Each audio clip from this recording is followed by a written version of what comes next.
ಬಹುಜನ ನಾಯಕ ಜೈ ಭೀಮ ಅಮರಗೊಳಿಸುವೆವು ನಿನ್ನ ನಾಮ.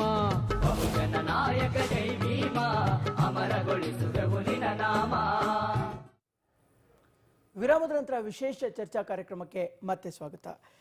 ಚಿನ್ನರವರವರೇ, ಒಂದು ವಿಚಾರವನ್ನು ನಾವು ಗಮನಿಸಬೇಕಾಗುತ್ತೆ. ಯಾಕಂದರೆ ಗುಜರಾತ್ನಲ್ಲಿ ನಡೆದಂಥ ಇನ್ಸಿಡೆಂಟನ್ನು ನಾವು ಪ್ರಮುಖವಾಗಿ ಎತ್ಕೊಳ್ಳೋದಾದರೆ, ಗುಜರಾತ್ನಲ್ಲಿ ದನದ ಚರ್ಮ ಸುಲಿದ್ರು ಅನ್ನೋ ಕಾರಣಕ್ಕೋಸ್ಕರ ದಲಿತರನ್ನ ಅಲ್ಲಿ ಹೊಡಿತಾರೆ.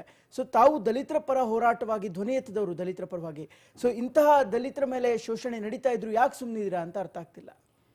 ಇವತ್ತು ಬಾಬಾ ಸಾಹೇಬ್ ಅಂಬೇಡ್ಕರ್ ಕೊಟ್ಟಂಥ ಮೀಸಲಾತಿ, ಅವರು ಕೊಟ್ಟಂಥ ವಿಶೇಷ ಘಟಕ ಯೋಜನೆಗಳು ಈ ಸಮಾಜದ ಬದುಕುಗಳನ್ನು ಸರಿ ಮಾಡೋದಕ್ಕೆ ಎಲ್ಲ ಸಮಾನವಾಗಿ ಹಂಚ್ಕೊಳ್ಳಿ ಅಂತಕ್ಕಂಥ ವಿಚಾರನ ಮುಂದೆ ಇಟ್ಕೊಂಡು ಸಮಾಜನ ಬದಲಾವಣೆಗಾಗಿ ಅಂಬೇಡ್ಕರ್ ಕನ್ಸ್ಕೊಂಡ್ರು. ಆದ್ರೆ ಇವತ್ತು ನಮಗೆ ಮೇಲ್ವರ್ಗದವ್ರು ಯಾರು ಶತ್ರುಗಳಲ್ಲ. ಇವತ್ತು ನಮ್ಮ ಶತ್ರುಗಳು ಹಿಂದೆ ಯಾವುದೋ ಕಾಲದಲ್ಲಿ ಬಾಬಾ ಸಾಹೇಬ್ ಅಂಬೇಡ್ಕರ್ ಹುಟ್ಟೋದಕ್ಕಿಂತ ಮುಂಚೆ ಯಾರ್ಯಾರು ಯಾವ ರೀತಿ ಶೋಷಣೆ ಮಾಡೋದು ಅನ್ನೋದ್ರ ಬಗ್ಗೆ ನಾನು ವಿಶ್ಲೇಷಣೆ ಮಾಡೋದಿಲ್ಲ, ಆಗಿನ ಪರಿಸ್ಥಿತಿನೇ ಬೇರೆ. ಆದರೆ ಬಾಬಾ ಸಾಹೇಬ್ ಅಂಬೇಡ್ಕರ್ ಸಂವಿಧಾನವನ್ನು ಬರೆದು ದೇಶದ ಹಣೆ ಬರವನ್ನು ಬರ್ಕೊಡೋದ್ರ ಜೊತೆಗೆ ಈ ಶೋಷಿತರ ಧ್ವನಿಯನ್ನು ಸರಿ ಮಾಡೋದಕ್ಕೆ ಅವ್ರಿಗಾದಂಥ ವಿಶೇಷವಾದಂಥ ಹಕ್ಕುಗಳನ್ನು ಕೊಟ್ಟಿದ್ದಾರೆ. ಆದರೆ ಬಾಬಾ ಸಾಹೇಬ್ ಅಂಬೇಡ್ಕರ್ ಕೊಟ್ಟಂಥ ಶೋಷಣೆ ಮುಕ್ತ ಸಮಾಜವನ್ನು ಬದಲಾವಣೆ ಮಾಡಬೇಕಾದ್ರೆ ಯಾರು ಇದಕ್ಕೆ ಕಾರಣ? ಇವತ್ತು ಮೇಲ್ವರ್ಗದವ್ರ ಮೇಲೆ ದೂರ ಆಗ್ಬಿಡ್ತಾರೆ. ಎಲ್ಲೋ ಒಂದು ಘಟನೆ ನಡೀತಾ ಅಂದ ತಕ್ಷಣ ಅಲ್ಲಿ ಗುಜರಾತಲ್ಲಿ ಮೋದಿಯವ್ರ ಕಾರಣ, ಅಲ್ಲಿ RSS ಅವ್ರ ಕಾರಣ, BJP ಅವ್ರ ಕಾರಣ, ಅವರು ದಲಿತರ ಮೇಲೆ ದೌರ್ಜನ್ಯ ಮಾಡಿದ್ರು ಅಂತ ಹೇಳ್ತಾರೆ. ಬಹಳ ಜನ ವಿರೋಧ ಪಕ್ಷದಲ್ಲಿ ಇರತಕ್ಕಂಥವ್ರು ಸುಮ್ಮನೆ ಅವ್ರ ಬೇಳೆ ಬೇಯಿಸ್ಕೊಳ್ಳೋದಕ್ಕೆ ಏನೋ ಮಾತಾಡ್ತಾರೆ. ಆದ್ರೆ ಇದಕ್ಕೆ ನೇರವಾದ ಕಾರಣ ಇನ್ಯಾರು ಅಲ್ಲ. ಈ ಶೋಷಣೆ ಒಳಪಟ್ಟಂತವ್ರ ಮೇಲೆ ದೌರ್ಜನ್ಯ ಆಗ್ತಾ ಇರೋದಕ್ಕೆ ಕಾರಣ ಈ ಶೋಷಣೆ ಒಳಪಟ್ಟಂತ ಸಮಾಜದಿಂದ ಮೇಲೆ ಬಂದಂತ ಒಂದು ಬಲಿತ ವರ್ಗ ಅದಕ್ಕೆ ಕಾರಣ ಅಂತ ನಾನು ಭಾವಿಸ್ತೇನೆ. ಯಾಕೆಂದ್ರೆ ಬಾಬಾ ಸಾಹೇಬ್ ಅಂಬೇಡ್ಕರ್ ಅವರು ಕೊಟ್ಟಂತ ಸೌಲಭ್ಯಗಳು ಇವತ್ತು ಮಲ್ಲಿಕಾರ್ಜುನ ಖರ್ಗೆ ಆಗಿರ್ಬೋದು, KH ಮುನಿಯಪ್ಪನಿಗಿರ್ಬೋದು, ರಾಮವಿಲಾಸ್ ಪಾಸ್ವಾನ್ಗಿರ್ಬೋದು, ಜಗಜೀವನ್ ರಾಮ್ ಅವ್ರಿಗಿರ್ಬೋದು, ಅರವಿಂದ್ ಲಿಂಬಾವಳಿಗಿರ್ಬೋದು, ಅಥವಾ ನಮ್ಮ ಗೋವಿಂದ್ ಕಾರಜೋಳ ಇರ್ಬೋದು, ಯಾರೇ ಆಗಿರಲಿ, ಯಾವುದೇ ಪಕ್ಷದ ವಿಚಾರ ನಾನು ಮಾತಾಡಲ್ಲ. ಇವತ್ತು ಆರ್ಥಿಕವಾಗಿ ಮೇಲೆ ಬಂದಂಥ IAS, IPS, IRS, IPSಗಳು ಜೊತೆಯಲ್ಲಿ MLAಗಳು, MP ಗಳು ಸರ್ಕಾರದಿಂದ ಬರ್ತಕ್ಕಂಥ ಸೌಲಭ್ಯಗಳನ್ನ ನೇರವಾಗಿ ಅವ್ರು ತಲುಪಿದ್ರೆ ಅವ್ರಿಗೆ ಯಾರು ಹೊಡಿತಾ ಇರಲಿಲ್ಲ. ಇವತ್ತು ಮಲ್ಲಿಕಾರ್ಜುನ ಖರ್ಗೆ ಮಗನ ಯಾರಾದ್ರೂ ರೋಡಲ್ಲಿ ಹೊಡಿತಾರ ಕೇಳೋಣ, ಹೊಡೆಯಕ್ಕೆ ಸಾಧ್ಯನೇ ಇಲ್ಲ. ಯಾಕೆಂದ್ರೆ ಮಲ್ಲಿಕಾರ್ಜುನ ಖರ್ಗೆ ಮಗನ ಹೊಡೆಯೋದಕ್ಕೆ ಆರ್ಥಿಕವಾಗಿ ಬಬಲಾಗಿದ್ದಾನೆ, ಆರ್ಥಿಕವಾಗಿ, ಸಾಮಾಜಿಕವಾಗಿ, ಶೈಕ್ಷಣಿಕವಾಗಿ ಎಲ್ಲ ಹಂತದಲ್ಲಿ ಬಂದಿದ್ದಾರೆ. ಇವತ್ತು ಆರ್ಥಿಕವಾಗಿ ಮೇಲೆ ಬಂದಂಥ ಅವ್ರ ಕುಟುಂಬದ ಸದಸ್ಯರ ಮೇಲೆ ಯಾರು ಕೈ ಮಾಡೋದಿಲ್ಲ. ಕೈ ಮಾಡೋದು ಏನಾದಿದ್ರೆ ಹೊಟ್ಟೆ ಹಸುವಿನಿಂದ ನೋವು ತಿಂತ ಹಸ್ಕೊಂಡು ಎಲ್ಲೋ ಒಂದ್ ಕಡೆ ಚರ್ಮ ಸುಲಿಯೋದು, ಎಲ್ಲೋ ಒಂದ್ ಕಡೆ ಹಸು ಸಿಕ್ತು, ಚರ್ಮ ಸುಲಿತು, ಅದರಿಂದ ಒಂದು 500,000 ಬರುತ್ತೆ, ಒಂದು ಹೊತ್ತಿನ ಊಟ ಮಾಡ್ಬೋದು ಅನ್ನೋ ದಿಕ್ಕಿನಲ್ಲಿ ಸಮಾಜದ ಒಂದು ಕಟ್ಟ ಕಡೆಯ ಸಮಾಜ ಇವತ್ತು ಆ ಪರಿಸ್ಥಿತಿಗೆ ಬರ್ತಾ ಇದೆ. ಇದಕ್ಕೆ ನಾನು ಬಯಸಂಥದ್ದು, ಇವತ್ತು ಸಮಾಜವನ್ನ ಬದಲಾವಣೆ ಮಾಡಬೇಕಾಗಿರ್ತಕ್ಕಂಥ ಈ ಸಮಾಜದ ವ್ಯಕ್ತಿಗಳು, ಆರ್ಥಿಕವಾಗಿ ಮೇಲೆ ಬಂದಂಥ ಅವ್ರು ಇರ್ಬೋದು, ಇವತ್ತು ವೀರೇನು ಇರ್ಬೋದು, ಇವತ್ತು ಯಾರೇ ಆಗಿರ್ಬೋದು, ಇವತ್ತು ಸಮಾಜದ ಮುಖ್ಯವಾಹಿನಿಯಲ್ಲಿ ಇರ್ತಕ್ಕಂಥವರು ಈ ಸಮಾಜವನ್ನ ಬದಲಾವಣೆ ಮಾಡೋ ಅಂತ ಕನಸನ್ನ ಮರ್ತು ಬಿಟ್ಟಿದ್ದಾರೆ ಅವರು. ನಾನು, ನನ್ನ ಮಗ, ನನ್ನ ಮಗಳು, ನನ್ನ ಸೊಸೆ ಇದೇ ಭಾವನೆಯಲ್ಲಿ ಆರ್ಥಿಕವಾಗಿ ಮೇಲೆ ಹೋಗೋದ್ರಿಂದ ಮೇಲ್ವರ್ಗದವ್ರಿಗಿಂತ ಈ ದೂರನ್ನ ನಾವು ಯಾರ ಮೇಲೆ ಹೇಳ್ಬೇಕಾಗುತ್ತಂದ್ರೆ ಇದು ನಮ್ಮಲ್ಲೇ ಬಂದಿರತಕ್ಕಂಥ ಮೇಲೆ ಬಂದಿರತಕ್ಕಂಥ ರಾಜಕೀಯ ಬಲಾಢ್ಯರು, ರಾಜಕೀಯ ಆರ್ಥಿಕವಾಗಿ ಬಲಾಢ್ಯರು, ಇವತ್ತು ಅಧಿಕಾರದಲ್ಲಿ ಇರ್ತಕ್ಕಂಥವರು ಈ ಸಮಾಜವನ್ನ ಮರ್ತಿದ್ದಾರೆ. ಇವತ್ತು ಎಷ್ಟೋ ಜನ ಇವತ್ತು ಶೆಡ್ಯೂಲ್ ಕಾಸ್ಟ್ ಬೆನಿಫಿಟ್ ತಗೊಳ್ತಾರೆ. ತನ್ನ ಮಗಳಿದ್ರೆ ಬ್ರಾಹ್ಮಣರನ್ನ ತನಗೆ ಮದುವೆ ಮಾಡ್ತಾರೆ, ಮೇಲ್ವರ್ಗದವ್ರನ್ನ ತಗೊಂಬಂದು ಮದುವೆ ಮಾಡ್ತಾರೆ. ಇವತ್ತು ನೀನು ತಗೊಳ್ಳೋ ಬೆನಿಫಿಟ್ಟು ಶೆಡ್ಯೂಲ್ ಕಾಸ್ಟ್ ಬೆನಿಫಿಟ್ಟು, ನೀನು ಮದುವೆ ಮಾಡ್ಕೊಡೋದು ಬ್ರಾಹ್ಮಣರ ಹೆಣ್ಮುಡುಗಿ ತರ್ತೀಯ, ಮೇಲ್ವರ್ಗದ ಹೆಣ್ಮಕ್ಳು ತರ್ತೀಯ, ಇಲ್ಲ ನಿನ್ನ ಮಕ್ಕಳನ್ನ ಬೇರೆ ಹೆಣ್ಮಕ್ಳಿಗೆ ಮೇಲ್ವರ್ಗದವ್ರು ಕೊಡ್ತೀಯ. ಅಂದ್ರೆ ಅರ್ಥ ಏನು? ಇವತ್ತು ಯಾರು ಶೋಷಣೆಯಿಂದ ಬಂದಂಥವ್ರಿಗೆ ಅವಕಾಶ ಸಿಗ್ಬೇಕಾಯ್ತು, ಅವಕಾಶ ಸಿಗ್ತಾ ಇಲ್ಲ. ಈ ದಿಕ್ಕಿನಲ್ಲಿ ಸಮಾಜದ ಬದಲಾವಣೆ ಆಗಬೇಕಾದ್ರೆ ಇವತ್ತು ಬಾಬಾ ಸಾಹೇಬ್ ಅಂಬೇಡ್ಕರ್ ಅವರ ಆಲೋಚನೆಗಳು ಸರಿಯಾದ ರೀತಿಯಲ್ಲಿ ಹೋಗ್ಬೇಕಾದ್ರೆ ಇವತ್ತು ಮನಸ್ಸು ಪರಿವರ್ತನೆ ಆಗಬೇಕು. ಇವತ್ತು ನರೇಂದ್ರ ಮೋದಿಯವರು ಒಂದು ಕರೆಯನ್ನು ಕೊಟ್ಟರು ಇಡೀ ದೇಶಕ್ಕೆ, ಯಾರು 10 ಲಕ್ಷಕ್ಕಿಂತ ಮೇಲೆ ಪಟ್ಟು ಇನ್ಕಮ್ ಟ್ಯಾಕ್ಸ್ ಕಟ್ತಾ ಇದ್ದೀರೋ ನೀವು ಗ್ಯಾಸ್ ಸಬ್ಸಿಡಿನ ಬಿಟ್ಕೊಡಿ ಅಂದರು. ಇವತ್ತು 3 ಲಕ್ಷ ಕೋಟಿ ಜನ, 3 ಕೋಟಿ ಜನ ಸಬ್ಸಿಡಿ ನನಗೆ ಬೇಡ ಅಂತ ಅವರೇ ಸ್ವಯಂ ಪ್ರೇರಣೆಯಿಂದ ಬಿಟ್ಕೊಟ್ಟಿದ್ದಾರೆ. ಇವತ್ತು ಹಳ್ಳಿಗೆ ಹೋದ್ರೆ ನಾವು ಯಾವುದೇ ಹಳ್ಳಿಗೆ ಹೋಗಲಿ ಗುಡಿಸದಲ್ಲಿ ಇರ್ತಾರೆ, ಹೆಂಚಿನ ಮನೇಲಿ ಇರ್ತಾರೆ, ಸೀಟ್ ಮನೇಲಿ ಇರ್ತಾರೆ, ಅವ್ರ ಮನೇಲಿ ಒಂದು ಗ್ಯಾಸ್ ಇದೆ. ಇವತ್ತು ಕಾಡು ನಾಶ ಆಗೋದನ್ನು ತಪ್ಪಿದೆ. ಇವತ್ತು ಆ ಸಮಾಜಕ್ಕೆ ನೇರವಾಗಿ ತಲುಪಂಥ ಸೌಲಭ್ಯಗಳು ಹೋಗ್ತಾ ಇದ್ದಾವೆ. ಒಂದು ಗ್ಯಾಸ್ ಸಿಗೋದ್ರಿಂದ ಅವರು ಸೌದೆನಲ್ಲಿ ಮುಳ್ಳಲ್ಲಿ ನಾವೆಲ್ಲ ಚಿಕ್ಕೂರಲ್ಲಿ ಹೊಲದಲ್ಲಿ ಮುಳ್ಳು ಕಲ್ಲು ಕಡ್ಡಿಗಳನ್ನ ಹಾಕೊಂಡ್ಬಂದು ಅಡುಗೆ ಮಾಡಿಸ್ಕೊಂಡು ತಿಂತಾ ಇದ್ವಿ ನಾವು. ಇವತ್ತು ಆ ಪರಿಸ್ಥಿತಿ ಇವತ್ತು ಹಳ್ಳಿಗಳಲ್ಲಿ ಇಲ್ಲ, ಪ್ರತಿಯೊಬ್ಬರ ಮನೆಯಲ್ಲೂ ಗ್ಯಾಸ್ ಇದೆ. ಇವತ್ತು ನರೇಂದ್ರ ಮೋದಿ ಅವರು ಕೊಟ್ಟಂಥ ಯೋಜನೆ ಇರ್ಬೋದು, ಇವತ್ತು ಬಾಬಾ ಸಾಹೇಬ್ ಅಂಬೇಡ್ಕರ್ ಯೋಜನೆಗಳನ್ನು ತಲುಪಿದ್ದೇ ಆಗಿದ್ರೆ ಯಾರು ಈ ಥರ ಆಗ್ತಾ ಇರಲಿಲ್ಲ. ಹಾಗಾಗಿ ಅವತ್ತಿನ ಗುಜರಾತಿನ ಘಟನೆಗೆ ಯಾರೋ ಮೇಲ್ವರ್ಗದವ್ರ ಕಾರಣ ಅಲ್ಲ, ಅದಕ್ಕೆ ಕಾರಣ ಏನಾದಿದ್ರೆ ನಮ್ಮಲ್ಲೇ ಒಂದು ಬಲಿತ ದಲಿತರು ಇದಕ್ಕೆ ಕಾರಣ ಅಂತ ನಾನು ಖಂಡಿತ ಸರ್. ಇನ್ನೊಂದು ವಿಚಾರವನ್ನು ಇಲ್ಲಿ ಪ್ರಮುಖವಾಗಿ ಪ್ರಸ್ತಾಪ ಮಾಡಬೇಕಾಗತ್ತೆ. ಸೊ RSS ಮುಖಂಡ ಮೋಹನ್ ಭಾಗವತ್ ಅವರು ಒಂದು ಸ್ಟೇಟ್ಮೆಂಟ್ ಅನ್ನ ಕೊಡ್ತಾರೆ. ಏನಂದ್ರೆ ಈ ಮೀಸಲಾತಿಯನ್ನ ಪರಿಶೀಲನೆ ಮಾಡಬೇಕು ಅನ್ನುವಂಥ ಒಂದು ಸ್ಟೇಟ್ಮೆಂಟ್ ಅನ್ನ ಅವ್ರು ಕೊಡ್ತಾರೆ. ಜೊತೆಗೆ ನೀವು ಅದನ್ನು ವಿರೋಧಿಸೋದಿಲ್ಲ, ಜೊತೆಗೆ ಅವರಿಗೆ ನೀವು ಸಪೋರ್ಟ್ ಮಾಡ್ತಾ ಇದ್ದೀರಿ. ಇದು ಹಿಂದಿರುವಂಥ ಉದ್ದೇಶ ಏನು? ಯಾಕಂದ್ರೆ ನೀವು ಬಿಜೆಪಿ ಮುಖಂಡರನ್ನು ಮೆಚ್ಚಿಸಬೇಕು ಅನ್ನುವಂಥ ಕಾರಣನ, ಅಥವಾ ಏನಿದೆ ಇದ್ರ ಉದ್ದೇಶ ಅಂತ? ನೋಡಿ, ಇದರಲ್ಲಿ ಯಾವುದೇ ರಾಜಕೀಯ ಇಲ್ಲ. ಇವತ್ತು ಮೋಹನ್ ಭಾಗವತ್ ಅವರು ಹೇಳಿದಂತ ಮಾಹಿತಿ ದೀನ್ ದಯಾಳ್ ಉಪಾಧ್ಯಾಯರ 100ನೇ ಜನ್ಮದಿನಾಚರಣೆ ಅಂಗವಾಗಿ ಪತ್ರಕರ್ತರ ಜೊತೆಯಲ್ಲಿ ಒಂದು ಚರ್ಚೆಯಲ್ಲಿ ಒಂದು ಇಂಟರ್ವ್ಯೂ ಮಾಡ್ತಾ ಇರ್ತಾರೆ, ಸಂದರ್ಶನದಲ್ಲಿರ್ತಾರೆ. ಆ ಸಂದರ್ಶನ ನಡೆಯೋ ಸಂದರ್ಭದಲ್ಲಿ ಒಬ್ಬ ಪತ್ರಕರ್ತರು ಕೇಳ್ತಾರೆ, ಗುಜರಾತ್ ಅಲ್ಲಿ ಪಟೇಲ್ ಸಮುದಾಯ, ಹಾರ್ದಿಕ್ ಪಾಟೀಲ್ ಅಂತಕ್ಕಂಥ ವ್ಯಕ್ತಿ ಬಹಳ ಉಗ್ರ ಹೋರಾಟಗಳನ್ನ ಮಾಡಿ ಜೈಲಿಗೆ ಹೋಗಿದ್ದಾತ, ದೇಶದ್ರೋಹ ಚಟುವಟಿಕೆಗಳಲ್ಲಿ ಜೈಲಿಗೆ ಹೋದ ಆತ. ಅಲ್ಲಿ ಪಟೇಲ್ರಿಗೆ ಮೀಸಲಾತಿ ಬೇಕು ಅಂತಕ್ಕಂಥ ವಿಷಯದಲ್ಲಿ ಹೋರಾಟ ಪ್ರಬಲವಾಗಿ ನಡೀತಾ ಇರ್ತದೆ. ಅದೇ ಸಂದರ್ಭದಲ್ಲಿ ಪತ್ರಕರ್ತರು ಕೇಳಿದ್ದೇನು, ಗುಜರಾತಲ್ಲಿ ಪಟೇಲ್ರು ಮೀಸಲಾತಿ ಕೇಳ್ತಾ ಇದ್ದಾರೆ, ಇದಕ್ಕೆ ನೀವೇನು ಹೇಳ್ತೀರಾ ಅಂತ. ಅದಕ್ಕೆ ಅವ್ರು ಹೇಳಿದ್ದು ಮೀಸಲಾತಿ ಪರಿಶೀಲನೆ ಆಗ್ಬೇಕಂತ. ಯಾವುದೇ ಹಿಂದುಳಿದ ವರ್ಗದ ಮೀಸಲಾತಿ ಬಗ್ಗೆ ಮಾತಾಡಲಿಲ್ಲ, ಪರಿಶಿಷ್ಟ ಪಂಗಡದ ಮೀಸಲಾತಿ ಬಗ್ಗೆ ಮಾತಾಡಲಿಲ್ಲ, ಪರಿಶಿಷ್ಟ ಜಾತಿ ಮೀಸಲಾತಿ ಬಗ್ಗೆ ಟೋಟಲ್ 50% ಏನು ಮೀಸಲಾತಿ ಇದೆಯೋ ಆ ಮೀಸಲಾತಿ ವಿರುದ್ಧವಾಗೂ ಮಾತಾಡಲಿಲ್ಲ, ಪರವಾಗೂ ಮಾತಾಡಲಿಲ್ಲ. ಗುಜರಾತಲ್ಲಿ ಪಟೇಲ್ರು ಕೇಳೋ ಮೀಸಲಾತಿ ಬಗ್ಗೆ ಮಾತ್ರ ಅವರು ವ್ಯಕ್ತಪಡಿಸಿದಂಥ ಅಭಿಪ್ರಾಯನ ಬಿಹಾರ್ ಚುನಾವಣೆ ನಡೀತಾ ಇದ್ರೆ ಬಿಹಾರ್ ಚುನಾವಣೆಯ ಮೇಲೆ ಒಂದು ಅಡ್ಡಪರಿಣಾಮ ಬೀರುವಂಥ ಕೆಲಸಗಳನ್ನು, ಬಿಹಾರ್ ಚುನಾವಣೆಯಲ್ಲಿ ಇವತ್ತು ಮೀಸಲಾತಿ RSSನವ್ರು ಬೇಡ ಅಂತ ಇದ್ದಾರೆ, ಬಿಜೆಪಿ ಅವ್ರು ಬೇಡ ಅಂತಾರೆ, ನಾಳೆ ಮೀಸಲಾತಿನೇ ಬೇಡ ಅಂತ ಮುಗಿಸ್ಬಿಡ್ತಾರೆ, ಅವ್ರಿಗೆ ಓಟ್ ಹಾಕ್ಬೇಡಿ ಅಂತಕ್ಕಂಥ ವೋಟ್ ಬ್ಯಾಂಕ್ ರಾಜಕಾರಣ ಮಾಡಿದಂಥವ್ರು ಆ ಒಂದು ಹೇಳಿಕೆ ಮೇಲೆ ಕಾಂಗ್ರೆಸ್ನವರು ಮತ್ತು ಇತರೆ ಮುಖಂಡರು. ಇದು ಯಾರೇ ಮಾತಾಡಲಿ ಸತ್ಯನೇ. ಇವತ್ತು ನಾನು ಅದನ್ನ ಮೋಹನ್ ಭಾಗವತ್ ಅವ್ರ ಪರವಾಗಿ ವಕಾಲತ್ ತೆಗೆದೆ. ಕಾರಣ ಇಷ್ಟೇ, ಈ ದೇಶದಲ್ಲಿ ಯಾರು ಮೋಹನ್ ಭಾಗವತ್ ಅವ್ರ ಪರವಾಗಿ ಮಾತಾಡಿದ್ರೋ ಬಿಟ್ಟರೋ ಗೊತ್ತಿಲ್ಲ, ನನಗಂತೂ ಆ ವಿಚಾರದಲ್ಲಿ ಮೋಹನ್ ಭಾಗವತ್ ಅವ್ರ ಪರವಾಗಿ ನಿಂತ್ಕೊಳ್ಳೋದ್ರ ಜೊತೆಗೆ ಅವ್ರಿಗೆ ಒಂದು ಆಗ್ರಹನೂ ಕೊಟ್ಟೆ. ಖಂಡಿತ ನೀವು ಅದು ಹೇಳ್ತಾ ಇದ್ರಲ್ಲ, ಅದ್ರ ಹಿಂದಿರುವಂತ ಉದ್ದೇಶ ಏನು? ಸೊ ಅವರನ್ನು ಮೆಚ್ಚಿಸಬೇಕು ಅಂತ ಹೇಳ್ತಾರೆ. ಮೆಚ್ಚಿಸೋದಲ್ಲ, ಇವತ್ತು ನಿಜವಾದ ಅಸ್ಪೃಶ್ಯ ಸಮಾಜ ಇವತ್ತು ನೆಲದಲ್ಲಿ ಕೂತಿದ್ದಾರೆ, ಇವತ್ತು ತಲೆ ಮೇಲೆ ಬಂಡೆ ಹೇಳ್ಕೊಂಡಿದ್ದಾರೆ, ಇವತ್ತು ಮೇಲೆ ಎದ್ದೇಳಕ್ ಆಗದೆ ಇರೋ ಸ್ಥಿತಿ ತಲುಪಿದ್ದಾರೆ. ಇವತ್ತು ಮೋಹನ್ ಭಾಗವತ್ ಅವರ ಹೇಳಿಕೆಯನ್ನ, ಸತ್ಯದ ಹೇಳಿಕೆಯನ್ನ, ಅವ್ರು ಕೊಟ್ಟಂತ ಸತ್ಯನ ಮರೆಮಾಚಿ ಮೀಸಲಾತಿ ವಿರುದ್ಧವಾಗಿ ಮಾತಾಡ್ತಾರಂತ ಅವ್ರ ಬಾಯಿನೇ ಮುಚ್ಚಿಸಿದ್ರೆ ಚೀನಾರಾಮ ಬಾಯಿ ಮುಚ್ಚೋದು ದೊಡ್ಡ ಕಷ್ಟವಲ್ಲ. ನಾನೊಬ್ಬ ಸಾಮಾನ್ಯ ಹೋರಾಟಗಾರ, ನಾನು ಉದ್ದೇಶ ಅರ್ಥ ಮಾಡ್ಕೋಬೇಕಾಗಿತ್ತು ಜನ. ಅರ್ಥ ಮಾಡ್ಕೊಳ್ಳೋದು ಸಮಾಜವನ್ನ ದಿಕ್ತಪ್ಸೋ ಕೆಲಸಗಳನ್ನ ಮಾಡಿದಂಥವ್ರು ಇನ್ಯಾರು ಅಲ್ಲ, ಈ ಸಮಾಜದಲ್ಲಿ ಮೇಲೆ ಬಂದಿರ್ತಕ್ಕಂಥ ದಲಿತರೆ. ಇವತ್ತು ಅಂಬೇಡ್ಕರ್ ಕೊಟ್ಟಂತ ಮೀಸಲಾತಿ ಎಲ್ಲರೂ ಹಂಚ್ಕೊಂಡಿದ್ರೆ ಇವತ್ತು ಆರ್ಥಿಕವಾಗಿ ಮೇಲೆ ಬಂದಿರ್ತಕ್ಕಂಥವ್ರು ಈ ವಿಚಾರದಲ್ಲಿ ಬಹಳಷ್ಟು ದೊಡ್ಡ ಹುನ್ನಾರಗಳನ್ನು ಮಾಡಿದ್ರು. ಇವತ್ತು ಮೋಹನ್ ಭಾಗವತ್ ಹೇಳಿಕೆಯನ್ನು ಸರಿ ಇದ್ರು ತಪ್ಪು ಅಂತಕ್ಕಂಥ ಒಂದು ಮಾಹಿತಿ ಮಾಡಿ ಮುಂದೆ ಯಾರು ಮಾತಾಡಬಾರ್ದು. ಮೇಲ್ವರ್ಗದವ್ರು ಏನಾದ್ರೂ ಮೀಸಲಾತಿ ಬಗ್ಗೆ ಮಾತಾಡಿದ್ರೆ ಅವ್ನು ಮೀಸಲಾತಿ ವಿರೋಧಿ, ದಲಿತ ವಿರೋಧಿ ಅಂತ ಪಟ್ಟ ಕಟ್ಟೋದು, ಅವ್ರು ಬಾಯಿ ಮುಚ್ಚಿಸೋದು. ಹೌದು, ಅವರಿಬ್ಬರು ದಲಿತ ವಿರೋಧಿಗಳಂತ ಒಪ್ಕೊಳ್ಳೋಣ. ನೀವು ಮಾಡ್ತಾ ಇರೋದೇನೋ, ನಿಮ್ಮ ಸಮಾಜದ ಕಾರಣ ನಿಮ್ಮ ಅಣ್ಣ ತಮ್ಮಂದ್ರ ಪರಿಸ್ಥಿತಿ ಏನೋ, ಅವ್ರ ಬದುಕೇನೋ. ಇವತ್ತು ಮಲ್ಲಿಕಾರ್ಜುನ ಖರ್ಗೆನೇ ತಗೊಳ್ಳೋಣ, KH ಮುನಿಯಪ್ಪನೇ ತಗೊಳ್ಳೋಣ. KH ಮುನಿಯಪ್ಪ ಒಂದು ಕಾಲದಲ್ಲಿ ಗ್ಯಾಸ್ ತಗೊಂಡ್ರು, ತನ್ನ ಹೆಂಡತಿ ಹೆಸರಿಗೆ ಗ್ಯಾಸ್ ಏಜೆನ್ಸಿ ತಗೊಂಡ್ರು. ಗ್ಯಾಸ್ ಏಜೆನ್ಸಿ ತಗೊಳ್ಳೋಕೆ ಏನು ಹೇಳಿ ತಗೊಂಡ್ರಿ ನೀವು? ನನ್ನ ಹೆಂಡತಿ ಅನಾಥೆ ಅಂತ ತಗೊಂಡ್ರಿ ನೀವು. ಅನಾಥರ ಕೊಡೋದು ತಗೊಂಡ ಗ್ಯಾಸ್ ಏಜೆನ್ಸಿ ಇವತ್ತು ನೀವು ಅನಾಥರಾಗಿದ್ದೀರಾ. ಇವತ್ತು ನಿಮ್ಮ ಸ್ಥಿತಿ ಏನು? 7 ಸಾರಿ MP, 2 ಸಾರಿ ಕೇಂದ್ರ ಮಂತ್ರಿ. ನಿಮ್ಮ ಮಗಳಿಗೆ ಟಿಕೆಟ್ ಬೇಕು ಅಂತ ಕೇಳ್ತಿರಲ್ಲ ನೀವು, ಕೇಳಬೇಡಿ ಅಂತ ಹೇಳಲ್ಲ, ಜನರಲ್ ಕ್ಷೇತ್ರದಲ್ಲಿ ಕೇಳ್ಕೊಳ್ಳಿ. ಮೀಸಲು ಕ್ಷೇತ್ರಕ್ಕೆ KGF ಅಲ್ಲಿ ಟಿಕೆಟ್ ಬೇಕು ಅಂತ ಕೇಳ್ತೀರಿ. KGF ಅಲ್ಲಿ ಟಿಕೆಟ್ ಬೇಕು ಅಂತ ಕೇಳಿದಾಗ KGF ಅಲ್ಲಿ ಅಲ್ಲೊಬ್ಬ ಶಂಕರ್ ಅಂತಕ್ಕಂಥವ್ರು ಹೈಕಮಾಂಡ್ಗೆ ಹೋಗಿ ಕಾಲು ಕೈ ಹಿಡಿದು ಏನೋ ಅವರ ಪ್ರಭಾವ ಬೀರಿ ಅವರು ಟಿಕೆಟ್ ತಗೊಂಡು ಬಂದು ಇಲೆಕ್ಷನ್ ನಿಲ್ತಾರೆ. ಚುನಾವಣಾ ಸಂದರ್ಭದಲ್ಲಿ ಪಬ್ಲಿಕ್ ಎಲೆಕ್ಷನ್ ನಡೀತಾ ಇದೆ, ಪಬ್ಲಿಕ್ ಕ್ಯಾಂಪೇನ್ ನಡೀತಾ ಇದೆ. ವೇದಿಕೆ ಮೇಲೆ ಕೂತಂತ KH ಮುನಿಯಪ್ಪ ಆ ಶಂಕರ್ಗೆ ಚಪ್ಪಲಿ ತಗೊಂಡು ಹೊಡಿತಾನೆ, ಚಪ್ಪಲಿಯಲ್ಲಿ ಏಟು ಹೊಡಿತಾನೆ. ಯಾಕೆಂದ್ರೆ ನನ್ನ ಮಗಳಿಗೆ ಟಿಕೆಟ್ ತಪ್ಪಿಸಿದೆ ನೀನು ಅನ್ನೋ ದುರದೃಷ್ಟಿಯಿಂದ ಇಟ್ಕೊಂಡು ಹೊಡಿತಾನೆ. ಆತ ನಾನು ಸೋತರು ಪರವಾಗಿಲ್ಲ, ನಾನು MLA ಆಗದಿದ್ರು ಪರವಾಗಿಲ್ಲ, ನನ್ನನ್ನು ಚಪ್ಪಲಿ ಹೊಡೆದಂತ KH ಮುನಿಯಪ್ಪ ಮೇಲೆ FIR ಹಾಕಿ ಅಂತ ಹೇಳಿ ಕಂಪ್ಲೇಂಟ್ ಕೊಟ್ಟು FIR ಹಾಕ್ತಾರೆ. ಇದೆಲ್ಲ ಸತ್ಯ. ಇದು ಚಿನ್ನಾರಾಮ ಮಾತಾಡೋದು ಯಾವುದೇ ಸುಮ್ಮನೆ ಮಾತಾಡಲ್ಲ. ಇವತ್ತು ಮನಸ್ಸನ್ನು ಪರಿವರ್ತನೆ ಮಾಡಬೇಕು. KH ಮುನಿಯಪ್ಪ, ನಾನು ಹೇಗಿದ್ದೆ, ನಾನು ಯಾವ ರೀತಿ ಆಗಿದ್ದೀನಿ, ಎಷ್ಟು ಸಾವಿರ ಕೋಟಿ ಮಾಡಿರ್ಬೋದು, ಎಷ್ಟು ಹಣ ಮಾಡಿರ್ಬೋದು, ಎಷ್ಟು ಅಧಿಕಾರ ಸೆಂಟ್ರಲ್ ಗೌರ್ಮೆಂಟ್ ಬರೋ ಗ್ರಾಂಟ್ಗಳೆಲ್ಲ ನಿಮ್ದೆ, ಪೆಟ್ರೋಲ್ ಬ್ಯಾಂಕ್ಗಳು ನಿಮ್ದೆ, ಗ್ಯಾಸ್ ಏಜೆನ್ಸಿಗಳು ನಿಮ್ದೆ, ಎಲ್ಲ ನೀವೇ ತಗೊಳ್ಳೋದಾದ್ರೆ ನಿಮ್ಮ ಸಮಾಜದ ಗತಿ ಏನು? ನಿಮ್ಮ ಅಣ್ಣ ತಮ್ಮಂದ್ರ ಪರಿಸ್ಥಿತಿ ಯಾರನ್ನು ವಿಚಾರಿಸೋರು? ಇದನ್ನ ಯಾವುದು ಮಾತಾಡದೆ ಹೋದ್ರೆ ಹೇಗೆ ಈ ಸಮಾಜ ನಾವು ಕಟ್ಟೋದು? ಖಂಡಿತ ಸರ್. ಈಗ ಅನೇಕ ರಾಜಕೀಯ ಮುಖಂಡರುಗಳ ಹೆಸರುಗಳನ್ನು ಹೇಳ್ತಿರಲ್ಲ ನೀವು. ಎಕ್ಸಾಂಪಲ್ ಈಗ ಮಲ್ಲಿಕಾರ್ಜುನ್ ಖರ್ಗೆ ಇರ್ಬೋದು, KH ಮುನಿಯಪ್ಪ ಇರ್ಬೋದು. ಸೊ ಅವರ ಹೆಸರುಗಳನ್ನೆಲ್ಲ ತಗೊಂಡು ನೀವು ಯಾಕೆ ಆ ರೀತಿಯಾಗಿ ಹೇಳ್ತಾ ಇದ್ದೀರಾ? ಜೊತೆಗೆ ಸಾಕಷ್ಟು ವಿಚಾರಗಳನ್ನು ನೀವು ಅದನ್ನೇ ಹೇಳ್ತಾ ಇರೋದು, ರಾಜಕೀಯ ಮುಖಂಡರು ಈ ರೀತಿಯಾಗಿ ಹೆಸರುಗಳನ್ನ ಉಪಯೋಗಿಸ್ಕೊಳ್ತಾ ಇದ್ದಾರೆ ಅಂತ. ಸೊ ಇದ್ರ ಹಿಂದಿರುವಂಥ ಉದ್ದೇಶ ಏನು ಅಂತ? ಇವತ್ತು ನಾವು ಯಾವುದೇ ವ್ಯಕ್ತಿಗಳಗತವಾದಂಥ ವಿಚಾರಗಳಲ್ಲಿ ಯಾರ ವಿರುದ್ಧವಾಗಿಯೂ ನಾನು ಇಲ್ಲ. ಇವತ್ತು KH ಮುನಿಯಪ್ಪನವ್ರ ಬಗ್ಗೆ ಅಪಾರ ಗೌರವ ಕೊಡ್ತೀನಿ. ಮಲ್ಲಿಕಾರ್ಜುನ್ ಖರ್ಗೆ ಅವರು ಒಂದ್ಸರಿ ನನಗೆ ಹೇಳಿ ಕಳಿಸಿದ್ರು, ಯಾಕೆ ನಮ್ಮ ವಿರುದ್ಧವಾಗಿ ನೀವು ಮಾತಾಡ್ತೀರಾ ಮೀಡಿಯಾದಲ್ಲಿ ಅಂತ. ನಾನು ಅವ್ನು ಕೇಳೋದಿಷ್ಟೇ, ಅವ್ರು ಹಿರಿಯ ನಾಯಕರು, ನಾವು ಎರಡು ಮಾತಾಡಲ್ಲ. ದಲಿತ ಮುಖಂಡ್ರೆ ತಾನೆ, ದಲಿತ ಮುಖಂಡ್ರು ಅಂತ ಬಲಿತ ಮುಖಂಡ್ರು. ದಲಿತರ ಮುಖಂಡ್ರು ಯಾರು? ಚಪ್ಲಿನು, ಜೀತ ಮಾಡೋನು, ಕೂಲಿ ಮಾಡೋನು, ಒಪ್ಪತ್ತು ಗುಡ್ ಕೆಲಸ ಅನ್ನ ಇಲ್ಲದೆ ಸಾಯ್ತಾ ಇದಾರಲ್ಲ ಅವರು ದಲಿತ. ಇವ್ರು ದಲಿತ ಅನ್ನಕ್ಕಾಗಲ್ಲ. ಇವ್ರು ಮಕ್ಕಳು ಮದುವೆ ಮಾಡೋದಲ್ಲ ದೊಡ್ಡ ಬ್ರಾಹ್ಮಣರ ಮನೆಗಳಲ್ಲೇ, ಸಣ್ಣ ಪುಟ್ಟವ್ರ ಮನೇಲಿ ಮಾಡಿಲ್ಲ, ಶುಡುಕಾಸಲ್ಲಿ ಚಪ್ಲಿಯವ್ರ ಮನೇಲಿ ಮದುವೆ ಮಾಡಿಲ್ಲ ಇವರು, ಕೂಲಿ ಮಾಡೋರ್ ಮನೆಗೆ ಏನು ಕೊಟ್ಟಿಲ್ಲ ಇವರು. ತಗೊಂಡಿರೋದು ಕೊಟ್ಟಿರೋದೆಲ್ಲ ಬೇರೆ ಶ್ರೀಮಂತ ವರ್ಗನೇ.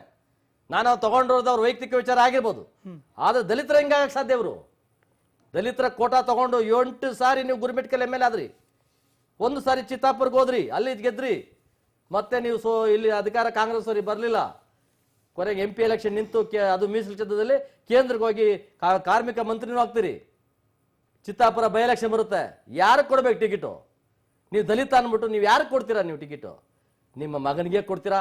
ನಿಮ್ಮ ಮಗ ಗೆಲ್ತಾನೆ, ಆ ಸಾರಿ ಸೋಲ್ತಾನೆ, 2ನೇ ಸಾರಿ ಗೆಲ್ತಾನೆ. ಗೆದ್ದಾಗ ಏನು ಮಾಡಿದ್ರಿ ನೀವು?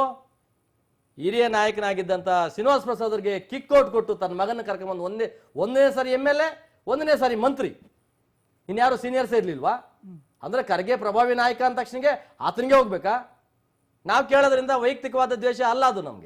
ನಮಗೆ ನಾವು ಕೇಳ್ತಕ್ಕಂಥದ್ದು ಬಾಬಾ ಸಾಹೇಬ್ ಅಂಬೇಡ್ಕರ್ ಹುಟ್ಟಿದ ಹೋಗಿದ್ರೆ 126ನೇ ವರ್ಷ ಜನ್ಮಾಚರಣೆ ಮಾಡೋಣ, ಆತ್ಮಾವಲೋಕನ ಮಾಡ್ಕೊಳ್ಳೋಣ. ಇವತ್ತು ನನ್ನ ಜನ ಏನಾಗಿದ್ದಾರೆ, ಯಾವ ಸ್ಥಿತಿಯಲ್ಲಿದ್ದಾರೆ, ಎಲ್ಲಿದ್ದಾರೆ, ಏನಾಗ್ತಾ ಇದ್ದಾರೆ, ಒಪ್ಪತ್ತು ಗೂಟ್ ಗೆದ್ದು ಸಾಯ್ತಾ ಇದಾರಲ್ಲ, ಅವ್ರ ಕತೆ ಏನು, ನಮ್ಮ ಪರಿಸ್ಥಿತಿ ಏನು ಅನ್ನೋ ಒಂದು ಆತ್ಮಾವಲೋಕನ ಮಾಡ್ಕೊಳ್ಳಿ. ನಾನು ಅವ್ರಿಗೆ ಹೇಳಿ ಕಳಿಸ್ದೆ. ನನ್ನ ಹತ್ರ ಬಂದಂಥವ್ರಿಗೆ ದೂತರು ಬಂದಿದ್ರು, ನೀವು ಖರ್ಗೆ ಬಗ್ಗೆ ಮಾತಾಡಬೇಡಿ, ನಿಮ್ಗೆ ಏನು ಬೇಕೋ ಕೇಳಿ, ನಾವು ಮಾಡಿಸ್ಕೊಡ್ತೀವಿ ಅಂತ. ಒಂದೇ ಮಾತು ಕೇಳಿದೆ, ಪತ್ರಕರ್ತರನ್ನೆಲ್ಲ ಕರೆದು ನಾನು ಇನ್ನು ಮುಂದೆ ಮೀಸಲಾತಿ ತಗೊಳ್ಳೋದಿಲ್ಲ, ಈ ಮೀಸಲಾತಿ ನನ್ನ ಕಟ್ಟ ಕಡೆ ಸಮಾಜ ನನ್ನ ಅಣ್ಣ ತಮ್ಮಂದ್ರೆ ತಗೊಳ್ಳೋದು, ಮೀಸಲಾತಿ ಬೇಡ ಅಂತ ನಾನು ಯಾವತ್ತೂ ಹೇಳೋದಿಲ್ಲ. ಮೀಸಲಾತಿ ಕೊಡೋದಾದ್ರೆ ಕಟ್ಟ ಕಡೆ ನನ್ನ ಅಣ್ಣ ತಮ್ಮಂದ್ರಿಗೆ ಅವಕಾಶ ಕೊಡ್ತೇನೆ, ನಾನು ಇನ್ನು ಮೀಸಲಾತಿ ತಗೊಳ್ಳಲ್ಲ, ನಾನು ಎಲ್ಲ ರೀತಿಯಲ್ಲಿ ಆರ್ಥಿಕವಾಗಿ, ರಾಜಕೀಯವಾಗಿ, ಶೈಕ್ಷಣಿಕವಾಗಿ, ಸಾಮಾಜಿಕವಾಗಿ ಬಂದಿದ್ದೇನೆ, ಇನ್ನು ಮುಂದೆ ಬೇಡ ಅಂತ ಹೇಳಿ ನೋಡೋಣ. ಹೇಳೋದೇ ಇಲ್ಲ ಇವರು. ಏನಾದರೂ ಮಾತಾಡಿದ್ರೆ ಓ ದಲಿತರ ಮೇಲೆ ದೌರ್ಜನ್ಯ ಆಗಿದೆ. ಯಾರು ಮಾಡ್ತಾರ ದೌರ್ಜನ್ಯ? ನೀವೇ. ನಿಮ್ಮ ಆತ್ಮಾವಲೋಕನ ಮಾಡ್ಕೊಳ್ಳಿ, ಯಾರು ಮಾಡ್ತಾ ಇದ್ರೆ ತಿಳ್ಕೊಳ್ಳಿ. ಕಂಬಾಲ್ಪಲ್ಲಿಯಲ್ಲಿ ಜೀವಂತ ಸುಟ್ಟಾಕ್ಬಿಟ್ರು, ಮನುಷ್ಯರ ಜೀವಂತವಾಗಿ ಸುಟ್ಟಾಕಿದಂತ ಒಂದು ಪರಿಸ್ಥಿತಿನಲ್ಲಿ 8 ಜನನ ಸುಟ್ರು. ಆ ಸಂದರ್ಭ ಹೋಮ್ ಮಿನಿಸ್ಟರ್ ಯಾರು? ಮಲ್ಲಿಕಾರ್ಜುನ್ ಖರ್ಗೆ. ಅಲ್ಲಿ ಹೋಗ್ಬೇಕಾಗಿತ್ತು ಸ್ಥಳಕ್ಕೆ. ನಿನ್ನ ಮಾನವೀಯತೆಯಿಂದ ಅಂಬೇಡ್ಕರ್ ಅವರು ಅನ್ಯಾಯ ಆಗಿದ್ರೆ ಕೂಡಲೇ ರಾಜೀನಾಮೆ ಕೊಡಬೇಕಾಗಿತ್ತು, ಕೊಡ್ಲಿಲ್ಲ ರಾಜೀನಾಮೆ. ನೀವೇನ್ ಮಾಡಿದ್ರೆ ನೇರವಾಗಿ ವಿಧಾನಸೌಧದಲ್ಲಿ ಕೂತ್ಕೊಂಡು ಪ್ರೆಸ್ ಮೀಟ್ ಮಾಡಿ ಹೇಳಿಕೆ ಕೊಟ್ಟು ಇಲ್ಲೇ ಕೈ ತೊಳ್ಕೊಂಡ್ಬಿಡ್ರಿ. ಅಲ್ಲಿ ಸತ್ತತ್ತರ ಕಥೆ ಏನು? ಅಂಬೇಡ್ಕರ್ ಮೀಸಲಾತಿ ಕೊಟ್ಟಿದ್ದು ಯಾವ ಉದ್ದೇಶಕ್ಕೆ?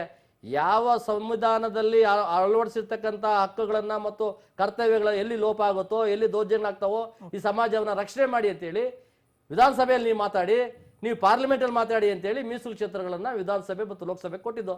ಖಂಡಿತ. ಓಕೆ, ಇನ್ನು ಚಿನ್ನಸ್ವಾಮಿ ಅವರು ತಾವೇನು ಹೇಳಕ್ ಇಷ್ಟಪಡ್ತೀರಾ? ದಲಿತ ಈ ವಿಚಾರವಾಗಿ ಏನು ಹೇಳ್ತೀರಾ ತಾವು? ದಲಿತರಂದರೆ ದಲಿತರ ಮೇಲೆ ನಮಗೆ ಸ್ವಾಭಿಮಾನ ಇದೆ, ಅವ್ರ ಮೇಲೆ ಪ್ರೀತಿ ಇದೆ. ನಾವು ಒಂದು ಮಾತು ಹೇಳಕ್ಕೆ ಇಷ್ಟಪಡ್ತಿದ್ದೀವಿ. ಇವತ್ತು ದಲಿತರು ಅಂತಂದಾಗ ಸಮುದ್ರದ ಒಳಗಡೆ ದೊಡ್ಡ ಮೀನನ್ನ ಸಣ್ಣ ಮೀನು ತಿಂದು ಜೀವನ ಮಾಡಬೇಕದು. ದೊಡ್ಡ ಮೀನು ಇರ್ತದಲ್ಲ, ಆ ದೊಡ್ಡ ಮೀನು ಅದಕ್ಕೆ ಆಹಾರ ಏನು? ಸಣ್ಣ ಮೀನು. ಇವತ್ತು ಯಾರೋ ಆರ್ಥಿಕವಾಗಿ ಚೆನ್ನಾಗಿರೋರು ಮತ್ತು ದಲಿತರನ್ನ ಇವತ್ತು ಯಾವುದೋ ಒಂದು ಜಮೀನು ಒಂದು ಲೆಕ್ಕದಲ್ಲಿ ಹೋದ್ರೂ ಅವನಿಗೆ ದಲಿತನಿಗೆ ಈ ಬಲಿತವಾಗಿರೋರು 1 ಕೋಟಿ ರೂಪಾಯಿ ಜಮೀನಿರುತ್ತೆ. ಆ ದಲಿತನಿಗೆ ಸೇರೋದು 2 ಲಕ್ಷ ಅಥವಾ 3 ಲಕ್ಷ.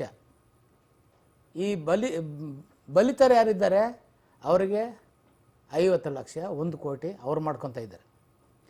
ಇವನಿಗೆ ಸಿಕ್ಕೋದು ಎಷ್ಟು? ಅವತ್ತಿಂದ ಅವನು ಹೊಲ ಉತ್ತಿ ಗೌರ್ಮೆಂಟಿಂದ ಅವನಿಗೆ ಫ್ರೀಯಾಗಿ ಜಮೀನು ಕೊಟ್ಟು, ಆ ಜಮೀನಿಗೆ ಯಾವುದೋ ಒಂದು ರೂಲ್ಸ್ ಸಿಕ್ಕಿದೆ. ಇವಾಗ ಆ ರೂಲ್ಸಿಂದ ಯಾರಿಗೆ ಮಾರಿದ್ರು ಅವ್ರಿಗೆ ಹೋಗುತ್ತೆ ಅಂತ ಒಂದು ಕಾನೂನಿದೆ. ಅದು ಇವ್ರಿಗೆ ಗೊತ್ತು, ಯಾರಿಗೆ? ದಲಿತರಿಗೆ. ಅದನ್ನು ಆ ಜಮೀನು ಉಳಿದು ಆ ಕಷ್ಟಪಟ್ಟು ಮಾಡಿದವನಿಗೆ ಅವ್ನಿಗೆ ಸಿಕ್ಕೋದು ಅಥವಾ 1 ಲಕ್ಷ 2 ಲಕ್ಷ ಅಷ್ಟೇ. ಇವ್ರಿಗೆ ಸಿಕ್ಕೋದು ಕೋಟಿ ಲೆಕ್ಕ. ಇದನ್ನು ಯಾರು ತಿಂತಾ ಇರೋದು? ದಲಿತರೇ. ಬೇರೆ ಕ್ಯಾಸ್ಟ್ನವ್ರು ಬಂದು ಅದನ್ನು ಜಮೀನು ಮಾಡ್ಕೊಂಡ್ರೆ ಅವ್ರಿಗೆ ಹೋಗಲ್ಲ, ಅದು ತಿರ್ಕೊಂಡು ಇವ್ರಿಗೆ ಬರುತ್ತೆ. ಇವರಲ್ಲೇ ಒಬ್ಬರು ಎದ್ದು ಅದನ್ನು ತಿನ್ನೋದು ಯಾರು? ದಲಿತರೇ. ಖಂಡಿತ. ಸೊ ತಮ್ಮ ಹೋರಾಟ ಈಗ ಏಕಾಂಗಿಯಾಗಿ ಇಡೀ ರಾಜ್ಯದಾದ್ಯಂತ ನೀವು ಹೋರಾಟ ಮಾಡ್ತಾ ಇದ್ದೀರಿ. ಸೊ ನಿಮ್ಗೆ ಯಾರೆಲ್ಲ ಸಪೋರ್ಟ್ ಮಾಡ್ತಾ ಇದ್ದಾರೆ ಆ ವಿಚಾರ ಕೂಡ ಇಂಪಾರ್ಟೆಂಟ್ ಆಗುತ್ತೆ. ಯಾರೆಲ್ಲ ಸಪೋರ್ಟ್ ಮಾಡ್ತಾ ಇದ್ದಾರೆ ಸರ್ ತಮಗೆ ಇಂಥ ಒಳ್ಳೆ ಕೆಲಸಕ್ಕೆ? ಇದು ಬಹಳಷ್ಟು ಯುವಕರು, ಬಹಳಷ್ಟು ಶೋಷಿತ ಸಮಾಜದಿಂದ ಬಂದಂತ ವಿದ್ಯಾವಂತರು, ನಿರುದ್ಯೋಗಿಗಳು ಬಹಳ ಯೋಚನೆ ಮಾಡ್ತಾ ಇದ್ದಾರೆ. ಅವರು ಚೀನಾರಾಮ್ ಅವ್ರು ಹೇಳ್ತಾ ಇರ್ತಕ್ಕಂಥದ್ದಲ್ಲಿ ಸ್ವಾರ್ಥ ಇದೆಯಾ, ಅವ್ರು ಮಾತಾಡ್ತಕ್ಕಂಥದ್ದಲ್ಲಿ ಸತ್ಯ ಇದೆಯಾ, ಇವೆರಡನ್ನು ತುಲನೆ ಮಾಡ್ತಾ ಇದ್ದಾರೆ. ಒಂದು ವಿದ್ಯಾವಂತ ಗುಂಪು ನನ್ನ ಪರನಿದೆ. ಏನ್ ನಿರುದ್ಯೋಗಿ ಸಮಸ್ಯೆಗಳಲ್ಲಿ ಇರ್ತಕ್ಕಂಥ ಕಟ್ಟ ಕಡೆಯ ಸಮಾಜದ ಕಡು ಬಡವರು ಇದಾರೋ ಅವರು ನನ್ನ ಪರವಾಗಿ ನಿಲ್ಲಂತ ಪರಿಸ್ಥಿತಿ ಅಂತವ್ರಿಗೆ ಏನ್ ಮಾಡ್ತಾರೆ, ನೋಡಿ ಚೀನಾರಾಮ್ ಅವರು ಆರ್ಥಿಕವಾಗಿ ಸಬಲರಾಗಿದ್ದಾರೆ. ಇವರಿಗೆ ಎಲ್ಲೋ ಒಂದ್ ಕಡೆ ರಾಜಕೀಯ ಅಧಿಕಾರ ಬೇಕು, ಅದಕ್ಕೆ ಮೇಲ್ವರ್ಗಗಳನ್ನ ಪುಸ್ಲಾಯಿಸೋದಕ್ಕೆ ಇವರು ಈ ಮೀಸಲಾತಿ ಬಗ್ಗೆ ಮಾತಾಡ್ತಾರೆ. ನಾನು 30 ವರ್ಷಗಳಿಂದ ಯಾವ ರಾಜಕೀಯದಲ್ಲೂ ಇರ್ಲಿಲ್ಲ, ನಾನು ಇನ್ನೂ ಸ್ಟೂಡೆಂಟು. ಅದೇ ನಿಮ್ ಕಾನ್ಸೆಪ್ಟ್ ಅನ್ನೇ ಜನ ಅರ್ಥ ಮಾಡ್ಕೊಳ್ಳಿ. ಜನ ಅರ್ಥ ಮಾಡ್ಕೊಳಕ್ ಬಿಡ್ತಾ ಇಲ್ಲ. ಯಾರು ಮೇಲ್ವರ್ಗದವರಲ್ಲ, ಇಲ್ಲಿ ನಮ್ಮಲ್ಲೇ ಮೇಲೆ ಬಂದಿರ್ತಕ್ಕಂಥ ಬಲಿತ ವರ್ಗ. ಈ ಬಲಿತ ವರ್ಗ ಅಮಾಯಕರಿಗೆ ಅವ್ರಿಗೆ ಚೂ ಬಿಡೋದು. ಚೀನಾರಾಮ್ ಅವ್ರ ವಿರುದ್ಧ, ನಿಮ್ಮ ವಿರುದ್ಧ ನೋಡಿ ಮೀಸಲಾತಿ ವಿರುದ್ಧ ಮಾತಾಡ್ತಾರೆ, ಅವ್ರಿಗೆ ಫೋನ್ ಮಾಡ್ರಿ ಅಂತ. ಸುಮಾರು 10-15 ಜನ ನನಗೆ ಫೋನ್ ಮಾಡಿದ್ದಾರೆ. 15 ಪೊಲೀಸ್ ಕೇಸ್ ಹಾಕಿದ್ದೀನಿ. ಕಾರಣ ಏನಂದ್ರೆ ಅವ್ರು ಬೆದರಿಕೆಗಳು ಹಾಕೋದು. ಚೀನಾರಾಮ್ ಅವರೇ ನೋಡಿ ನಿಮ್ಮನ್ನ ಕೊಲೆ ಮಾಡ್ತೇವೆ, ಚೀನಾರಾಮ್ ಅವರೇ ನಿಮ್ಮನ್ನ ಮುಗಿಸ್ಬಿಡ್ತೇವೆ. ಏನಪ್ಪ ಮುಗಿಸ್ತೀಯ? ನಾನೇನ್ ತಪ್ಪು ಮಾಡ್ತಾ ಇದ್ದೀನಿ? ಕೊಲೆ ಬೆದರಿಕೆ ಕೂಡ ಕೊಲೆ ಬೆದರಿಕೆಗಳು ಹಾಕಿ ಯಥೇಚ್ಛವಾಗಿ ಅದ್ರ ಬಗ್ಗೆನೇ ನಾನು ಸುಮಾರು ಕಂಪ್ಲೇಂಟ್ಗಳನ್ನ ಕೊಡದೆ ಸುಮ್ಮನೆ ಆಗಿದ್ದೀನಿ. ಆದ್ರೆ ವಿಧಿ ಇಲ್ಲದೆ 1-2 ಕಂಪ್ಲೇಂಟ್ ಕೊಡ್ಬೇಕಾಗ್ತದೆ. ಅತಿಯಾಗಿ ಮಾತಾಡ್ತಕ್ಕಂಥವ್ರು, ಬಾಯಿಗೆ ಬಂದಂಗೆ ಬೈತಕ್ಕಂಥವ್ರು, ಕೊಲೆ ಮಾಡ್ತೀವಿ ಅಂತಕ್ಕಂಥ ಮುನ್ಸೂಚನೆ ಕೊಡ್ತಕ್ಕಂಥವ್ರು, ಅದನ್ನೆಲ್ಲ ಅದರಿಂದ ಇರ್ತಕ್ಕಂಥ ಪಿತೂರಿ ಮಾಡ್ತಕ್ಕಂಥವ್ರು, ಸಂಚು ಮಾಡ್ತಾ ಇರ್ತಕ್ಕಂಥವ್ರು ನಮ್ಮಲ್ಲೇ ಬಲಿತ ಒಂದು ವರ್ಗ.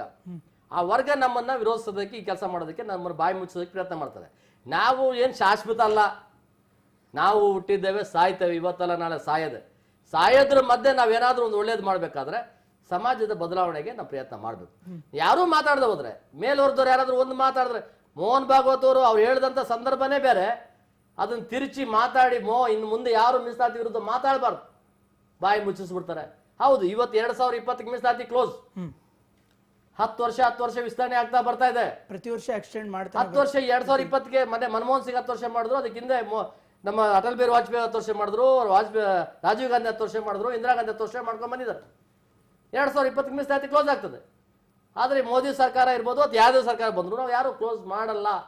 ಇನ್ನು 10 ವರ್ಷ ಮಾಡ್ತಾರೆ, ಇನ್ನೂ 50 ವರ್ಷ ಮಾಡ್ತಾರೆ. ರಾಜಕಾರಣಿಗಳಿಗೂ ಬೇಕಾ ಹಂಗಾದ್ರೆ? ಅಲ್ಲ, ವೋಟ್ ಬ್ಯಾಂಕ್ ರಾಜಕಾರಣ. ಈಗ ಮೀಸಲಾತಿ ಇಲ್ಲ ಅಂದ್ರೆ ಇವತ್ತು ನೋಡಿ ಮೋಹನ್ ಭಾಗವತ್ ಅವ್ರ ಹೇಳಿಕೆನ ಬಿಹಾರ ಚುನಾವಣೆನೇ ಅಲ್ಲೋಲ್ ಕಲ್ಲೋಲ ಮಾಡ್ತದ್ದು. ಅವ್ರು ಹೇಳಿದ ಸತ್ಯ ಆದ್ರೂ ಇಡೀ ದೇಶನೇ ಅದ್ ಕಡೆ ಗಮನ ಹರಿಸೋಂಗ್ ಮಾಡ್ತು. ಆ ಹೇಳಿಕೆ ಸೊನ್ನೆ ಹೇಳಿಕೆ ಮೇಲೆ ಹೇಳಿ ಸಂದರ್ಭನ ತಿರ್ಚಿದ್ರು. ಅಂತ ಸತ್ಯವಾದ ಕಥೆನ, ಸೂರ್ಯನಷ್ಟೇ ಪ್ರಕಾರವಾದ ಸತ್ಯ ಅದು. ಮೀಸಲಾತಿ ಪರಿಶೀಲನೆ ಆಗ್ಬೇಕು. ಅದು ಯಾರ ಬಗ್ಗೆ ಹೇಳಿದ್ದು? ಪಟೇಲ್ರ ಬಗ್ಗೆ ಕೇಳಿದ್ರು ಮೋಹನ್ ಭಾಗವತ್ ಅವರು. ಅವ್ರು ಪಟೇಲ್ರ ಬಗ್ಗೆ ಮಾತಾಡಬಾರ್ದು. ಈ ದೇಶದ ಸಮಗ್ರ ಮೀಸಲಾತಿ ಬದಲಾವಣೆ ಆಗ್ಬೇಕು, ಪರಿಶೀಲನೆ ಆಗ್ಬೇಕು. ಆಗದೆ ಹೋದ್ರೆ ಈ ಸಮಾಜ ಬದಲಾವಣೆ ಆಗೋದಿಲ್ಲ. ಇವತ್ತು ಮೀಸಲಾತಿ 2020ಗೆ ಅಂತ್ಯ ಆಗ್ತದೆ ನಾವು ಭಾವಿಸ್ಬೇಕಾಗಿಲ್ಲ, 10 ವರ್ಷ ಮಾಡ್ತಾರೆ ಮೋದಿಯವರು ಇದ್ರು. ಸೊ ಹಾಗಾದ್ರೆ ಯಾವ ಪಕ್ಷ ಬಂದ್ರು ಕೂಡ ಈ ತರದನ್ನ ಯೋಚನೆಗಳೇ ಮಾಡಲ್ವಾ? ಹಾಗಾದ್ರೆ ಯಾವ ಪಕ್ಷ ಇಲ್ಲ, ಒಳ್ಳೆ ಇಂಟೆನ್ಷನ್ ಇಲ್ಲ ಅಂತೀರ? ಮೋದಿಯವರಿಗೆ ದೂರದೃಷ್ಟಿ ಇದೆ. ಮೋದಿಯವರು ಇವತ್ತು ನೋಟ್ ಬ್ಯಾನ್ ಮಾಡ್ಬೇಕಾದ್ರೆ ಅದಕ್ಕೆ ಮೂಲ ಕಾರಣ ಬಾಬಾ ಸಾಹೇಬ್ ಅಂಬೇಡ್ಕರ್ ಅವರು ಪ್ರಾಬ್ಲಮ್ಸ್ ಆಫ್ ದ ರುಪೀಸ್ ಅಂತ ಒಂದು ಗ್ರಂಥವನ್ನ ಬರೆದು, ಎಕನಾಮಿಕಲ್ ಗ್ರಂಥವನ್ನ ಬರೆದು ಅದಕ್ಕೆ PhD ತಗೊಂಡಿದ್ರು. ಅವತ್ತು ಹೇಳಿದ್ರು, ಬ್ರಿಟಿಷ್ ಕಾಲದಲ್ಲೇ ಸ್ವತಂತ್ರ ಬರೋದಕ್ಕಿಂತ ಮುಂಚೆ ಹೇಳಿದ್ರು, ಯಾವುದೇ ದೇಶದ ಕರೆನ್ಸಿಯನ್ನ 20 ವರ್ಷಗಳಿಗೆ ಒಂದು ಸಾರಿ ಬದಲಾವಣೆ ಮಾಡಬೇಕು. ಬದಲಾವಣೆ ಮಾಡದೋದ್ರೆ ಭ್ರಷ್ಟಾಚಾರ, ಕಪ್ಪೋಣ ಯಥೇಚ್ಛವಾಗಿ ಚಲಾವಣೆ ಆಗೋದ್ರ ಮುಖಾಂತರವಾಗಿ ಸಮಾಜ ಸುಧಾರಣೆ ಆಗಲ್ಲ ಅಂತಕ್ಕಂಥ ಮಾತನ್ನ ಸ್ವತಂತ್ರ ಬಂದ ಮೇಲೆ ಮಾತಲ್ಲ ಇದು. ಸ್ವತಂತ್ರ ಬರೋದಕ್ಕಿಂತ ಮುಂಚೆನೆ ಬಾಬಾ ಸಾಹೇಬ್ ಅಂಬೇಡ್ಕರ್ ಇಡೀ ಪ್ರಪಂಚಕ್ಕೆ ಅದನ್ನ ಸುದ್ದಿ ಮಾಡಿದ್ರು, ಪ್ರಪಂಚಕ್ಕೆ ಸಲಹೆ ಕೊಟ್ರು. ಅದನ್ನ ಮೋದಿ ಅವರು ಮಾಡಿದ್ರು. ಖಂಡಿತ ಸರ್. ಈಗ ನೀವೇ ಪ್ರಧಾನಿ ಮೋದಿ ಅವರನ್ನ ನೀವೇ ಮೀಟ್ ಆಗಿ ಮಾತಾಡ್ಬೋದಲ್ಲ, ಈ ಎಲ್ಲ ವಿಚಾರಗಳನ್ನ ನೀವು ಮಾತಾಡ್ಬೋದಲ್ಲ, ಯಾಕೆ ಮಾತಾಡ್ತಾ ಇಲ್ಲ ಹಾಗಾದ್ರೆ? ಇಲ್ಲ, ಇದೇನಾಗ್ತದೆ, ಇದು ತುಂಬಾ ಸೂಕ್ಷ್ಮ ಇದೆ ರಾಜಕೀಯವಾಗಿ. ಇದು ರಾಜಕೀಯ ಸೂಕ್ಷ್ಮ. ಇವಾಗ ಬಿಜೆಪಿ ಅಂದ ತಕ್ಷಣ ಏನು, ಮನುವಾದಿಗಳು, ಕೋಮುವಾದಿಗಳು, ಮೀಸಲಾತಿ ವಿರೋಧಿಗಳು, ದಲಿತ ವಿರೋಧಿಗಳು ಅಂತ ಈ ಕಾಂಗ್ರೆಸ್ ಅವರು ಹೇಳಿ ಹೇಳಿ ಹೇಳಿ ಗುಮ್ಮನ್ನಿಟ್ಬಿಟ್ಟಿದ್ದಾರೆ. ಒಂದು ಹುಲಿಯೋ ಗಿಲಿಯೋ ಅನ್ನೋ ರೀತಿಯಲ್ಲಿ ಸುಮ್ಮನೆ ಸುಳ್ಳು ಮಾಹಿತಿಗಳನ್ನ ಆರೋಪಿಸ್ಬಿಟ್ಟಿದ್ದಾರೆ. ಇವತ್ತು ಮೋದಿಯವರು ಏನಾದ್ರು ಆ ವಿಷಯ ಮಾತಾಡಿದ್ರೆ, ನೋಡಿ ನೋಡಿ ನಮ್ಗೆ ಗೊತ್ತಿತ್ತು ಈ ವಿಷಯ, ಇವತ್ತು ಮೋದಿಯವರು ಮೀಸಲಾತಿ ಕಿತ್ತಾಕ್ತಾರಂತೆ. ಅಲ್ಲ ಸರ್, ಈಗ ನಿಮ್ದೇ ಪಕ್ಷ ಇದೆ, ಈಗ ಕೇಂದ್ರದಲ್ಲಿ ಆಳ್ತಾ ಇರೋದು ನಿಮ್ದೇ ಪಕ್ಷ ಇವಾಗ, ಆದ್ರೂ ಯಾಕೆ ಕೇಳ್ತಾ ಇಲ್ಲ ತಾವು? ನೇರವಾಗಿ ಧ್ವನಿ ಎತ್ತಬಹುದು. ಈಗ ನಾನು ಆ ವಿಚಾರದಲ್ಲಿ ನಮ್ಮ ಹಿರಿಯ ಮುಖಂಡರ ಜೊತೆ ಚರ್ಚೆ ಮಾಡಿದ್ರು, ಇದು ಸೂಕ್ಷ್ಮ ವಿಚಾರಪ್ಪ, ನಿಮ್ಗೆ ಗೊತ್ತಾಗಲ್ಲ ಸುಮ್ಮನೆ ಇರ್ತಾರೆ. ಯಾಕಂದ್ರೆ ಯಾರು ಮೈ ಮೇಲೆ ಹಾಕಳ ಗಡಿ ಇಲ್ಲ. ಇವತ್ತು ಬಿಜೆಪಿನಲ್ಲಿ ಇರ್ತಕ್ಕಂಥ ಮುಖಂಡರುಗಳು ಈ ವಿಷಯನ ಮೈ ಮೇಲೆ ಹಾಕಳ ಗಡಿ ಇಲ್ಲ. ಚೀನಾರಾಮ್ ಏನಪ್ಪ ಯಾಕೋ ಏನೋ ಮಾಡಂಗಿದಾನೆ, ನಮ್ಮ ಪಕ್ಷಕ್ಕೆ ಅಪಾಯ ಆಗ್ಬೋದು, ಸುಮ್ಮನೆ ಇದ್ಬಿಡಪ್ಪ ಅಂತ ಕೆಲವರು ಹೇಳೋದು ಉಂಟು ನನಗೆ. ನಾವು ಈಗ ಇದ್ಬಿಡ್ತೀವಿ ಸುಮ್ಮನೆ. ಆ ಸಮಾಜ ಕತೆ ಏನು? ಈಗ ಸಿಗೋದು ಯಾವಾಗ ಸರ್? ಯಾಕಂದ್ರೆ ಸಿಕ್ಕೇ ಸಿಗುತ್ತೆ. ಪ್ರತಿ ಹೋರಾಟವನ್ನು ಮಾಡ್ತಾ ಇದೀರಿ, ಅದೆಲ್ಲ ಓಕೆ, ಆದ್ರೆ ಹಾಗಾದ್ರೆ ಜಯ ಸಿಗೋದು ಯಾವಾಗ? ನಿಮ್ ನಂಬಿಕೆ ಇದೆ ಜಯ ಸಿಗುತ್ತೆ? ಇವತ್ತು ದೇಶಕ್ಕೆ ಸ್ವತಂತ್ರ ಬರೋದಕ್ಕಿಂತ ಮುಂಚೆ ಸಣ್ಣ ಹುಡುಗರು ದೇಶದ ಸ್ವಾತಂತ್ರ್ಯಕ್ಕಾಗಿ ಹೋರಾಟ ಮಾಡಿದ್ರು. ಅದು ಜ್ವಾಲೆಯಾಗಿ ಹತ್ತುತ್ತೆ. ಇವತ್ತಲ್ಲ ನಾಳೆ ಜನ ಇವತ್ತು ಇದು ಸತ್ಯ. ಇವತ್ತು ಮೀಸಲಾತಿಯನ್ನ ವಂಚಿಸ್ತಾ ಇರ್ತಕ್ಕಂಥವ್ರು ಯಾರೋ ಅಲ್ಲ, ನಮ್ಮಂದ ಮೇಲೆ ಬಂದಿರ್ತಕ್ಕಂಥ ಈ ದಲಿತರಿಂದನೇ ಈಗ ಅನ್ಯಾಯ ಆಗ್ತಾ ಇದೆ ಅಂತಕ್ಕಂಥ ವಿಚಾರನ ಹೋರಾಟ ಮಾಡೇ ಮಾಡ್ತಾರೆ. ಅದು ಭಯ ಇವ್ರಿಗೆ ಸ್ಟಾರ್ಟ್ ಆಗೇ ಆಗ್ತದೆ. ಚೀನಾರಾಮ ಒಬ್ಬ ಶಕ್ತಿ ಇಲ್ಲ ನನ್ನಿಂದ, ಲಕ್ಷಾಂತರ ಜನ ಯುವಕರಿದ್ದಾರೆ. ಇವತ್ತು ಕನ್ಯಾಕುಮಾರಿಯಿಂದ ಕಾಶ್ಮೀರ ತನಕ ವಿಚಾರ ತಗೊಂಡೋಗೋ ಯೋಚನೆಗಳನ್ನ ಮಾಡಿದ್ದೇವೆ. ಹಲವಾರು ಕಡೆ ಬೆಂಗಳೂರಿನ ಬಿಟ್ಟು ಹೊರಗಡೆ ಬೇರೆ ಬೇರೆ ರಾಜ್ಯಗಳಲ್ಲಿ ವಿಚಾರನ ಸಂಘಟನೆ ಮಾಡ್ತಾ ಇದೀವಿ. ಡೆಲ್ಲಿನಲ್ಲಿ ಮಾಡ್ತಾ ಇದ್ದೀವಿ, ಬಿಹಾರಲ್ಲಿ ಮಾಡ್ತಾ ಇದ್ದೇವೆ. ನಮ್ಮ ಸಂಜಯ್ ಪಾಸ್ವಾನ್ ಅಂತ ಒಬ್ಬ ನಾಯಕರು, ರಾಷ್ಟ್ರೀಯ ಸೋಷಿಯಲ್ ಜಸ್ಟಿಸ್ ಮಂತ್ರಿ ಆಗಿದ್ದಂಥವ್ರು, ಅಟಲ್ ಬಿಹಾರಿ ವಾಜಪೇಯಿ ಪೀರಿಯಡ್ ಅಲ್ಲಿ 5 ಖಾತೆ ಹೊಂದಿದ್ದಂಥವ್ರು, ಅವರು ಈ ವಿಚಾರದಲ್ಲಿ ಮುಂದೆ ಬಂದಿದ್ದಾರೆ. ಖಂಡಿತ. ಈಗ ನಿಮ್ಮದೇ ಪಕ್ಷದ ಮುಖಂಡರುಗಳು ಅಂತ ಗುರುತಿಸ್ಕೊಂಡಿದ್ದಾರಲ್ಲ, ಅವ್ರ ಹತ್ರ ಈ ವಿಚಾರವನ್ನು ಮಾತಾಡಿದ್ದೀರಾ ತಾವು ಅಂತ? ನಾನು ಕೆಲವ್ರ ಹತ್ರ ಎಲ್ಲ ಮಾತಾಡಿದ್ದೆ, ಆದ್ರೆ ಇದು ಸೂಕ್ಷ್ಮ ವಿಚಾರ ರಾಮು, ನಾವ್ ಇದ್ರಲ್ಲಿ ಮಾತಾಡಕ್ಕಾಗಲ್ಲ, ನೀನ್ ಮಾತಾಡ್ಬೋದು, ಮಾತಾಡ್ಕಪ್ಪ ಅಂತ. ಯಾಕಂದ್ರೆ ಅದ್ರ ಉದ್ದೇಶ ಏನಂತಂದ್ರೆ, ಎಲ್ಲರೂ ಒಂದು ಸಾರಿ ಯಾವ್ದು ಮೋಹನ್ ಭಾಗವತರ ಉದಾಹರಣೆ ತಗೊಳ್ಳೋಣ. ಮೋಹನ್ ಭಾಗವತರ ಹೇಳಿಕೆಯಲ್ಲಿ ಎಳ್ಳಷ್ಟು ಮೋಸ ಇರ್ಲಿಲ್ಲ, ಎಳ್ಳಷ್ಟು ತಪ್ಪಿರ್ಲಿಲ್ಲ. ಆದ್ರೆ ಮೋಹನ್ ಭಾಗವತರ ಹೇಳಿಕೆನ ಎಲ್ಲೋ ಒಂದ್ ಕಡೆ ಟ್ವಿಸ್ಟ್ ಮಾಡಿದ್ರು, ಅದನ್ನ ಸುಳ್ಳಂತ ಹಬ್ಬಿಸಿದ್ರು, ಕೊನೆಗೆ ಅವ್ರನ್ನ ಮುಗಿಸಿದ್ರು, ಅವರ ಹೇಳಿಕೆಯನ್ನ ತಪ್ಪು ಮಾಡಿದ್ರು. ಇದು ಎಷ್ಟು ದುರಂತ ಅಂತ ನಾವು ಭಾವಿಸ್ಬೇಕಾಗ್ತದೆ. ಈ ಧ್ವನಿ ಇಲ್ಲದ ಪರವಾಗಿ ಯಾರು ಮಾತಾಡೋರು ಮುಂದೆ? ಆ ಸಮಾಜದ ಕಥೆ ಏನು, ಅವ್ರ ಬದುಕು ಹೇಗೆ? ಇವತ್ತು ನಾನು ಹಳ್ಳಿನಲ್ಲಿ ಹುಟ್ಟಿ ಬಂದಂಥವ್ನು, ನನಗೆ ಗೊತ್ತಿದೆ. ನಮಗೆ ನಾವು ಕಾಲೇಜು ದಿನಗಳಲ್ಲಿ ಒಂದು ಚಪ್ಪಲಿ, ಹವಾಯಿ ಚಪ್ಪಲಿ ತಗೊಂಡ್ರೆ 3 ವರ್ಷ ಅದನ್ನೇ ಬಳಸಿದ್ದೀವಿ. ಇವತ್ತು ಒಂದ್ ಜೊತೆ ಪ್ಯಾಂಟು ಶರ್ಟ್ ಹಾಕಿದ್ರೆ 2 ವರ್ಷ ಅದೇ ಇರ್ತಾ ಇತ್ತು ನಮ್ಮ ಮೈ ಮೇಲೆ. ಮನೇಲಿ ಅಮ್ಮ ಬಟ್ಟೆ ಕೊಡ್ಸಮ್ಮ, ಅಪ್ಪ ಬಟ್ಟೆ ಕೊಡ್ಸಂದ್ರೆ, ಅಪ್ಪ ಕಷ್ಟದಲ್ಲಿದ್ದೀವಿ, ನೀನು ಓದೋದೇ ಬೇಡ, ಬಿಟ್ಬಿಡಪ್ಪ ಅಂತಾರೆ. ಖಂಡಿತ. ಸೊ ನೀವೀಗ ಹಳ್ಳಿಯಲ್ಲಿ ಇದ್ದಿದ್ದಕ್ಕಾಗಿ, ಹಳ್ಳಿಯಲ್ಲಿ ಅದೇ ರೀತಿಯ ಹೋರಾಟವನ್ನು ಮಾಡ್ಕೊಂಡು ಬಂದಿದ್ದಕ್ಕಾಗಿ ಒಂದು ವಿಚಾರವನ್ನು ಇಲ್ಲಿ ಹೇಳಬೇಕಾಗತ್ತೆ. ಸೊ ಮೀಸಲಾತಿ ವಂಚಿತರು ಯಾವಾಗ ಒಟ್ಟಾಗಿ ಹೋರಾಟ ಮಾಡ್ತೀರಾ ಅಂತ? ಜನರಲ್ಲಿ ಜಾಗೃತಿ ಆಗಬೇಕು, ತಮ್ಮ ಮಾಧ್ಯಮಗಳಂತವು ಈ ವಿಚಾರದಲ್ಲಿ ಒತ್ತು ಕೊಡಬೇಕು.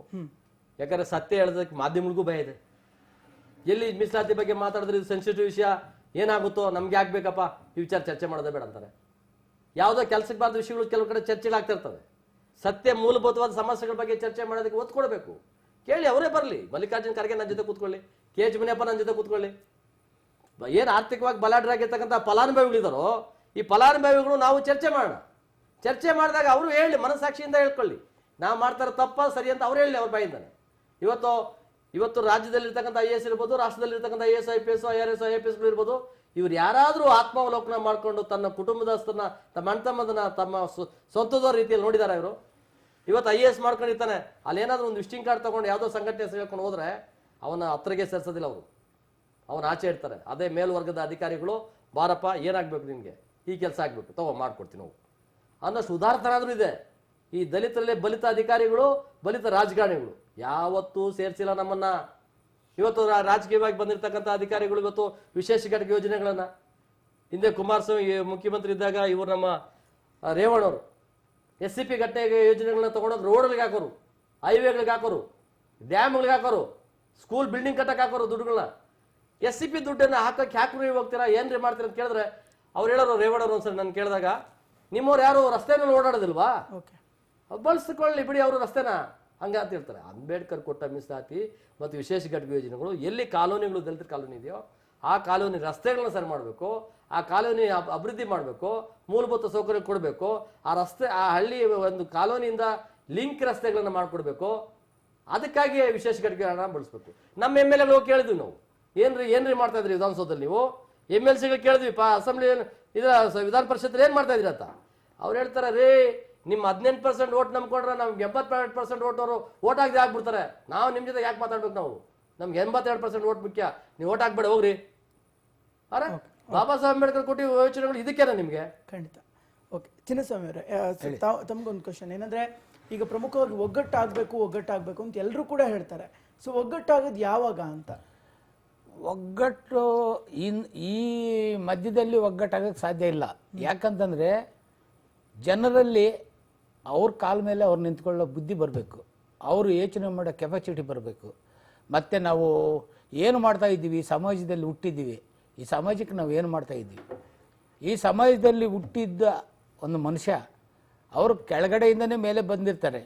ಮೇಲೆ ಬಂದ ಮೇಲೆ ಅವರಿಗೆ ಹಣಬಲ, ತೋಳ್ಬಲ, ಎಲ್ಲ ಬಲ ಅವ್ರ ಕೈಗೆ ಸಿಕ್ಕಿದ ಮೇಲೆ ಅವ್ರಿಗೊಂದಷ್ಟು ಟೀಮ್ ಇರುತ್ತೆ.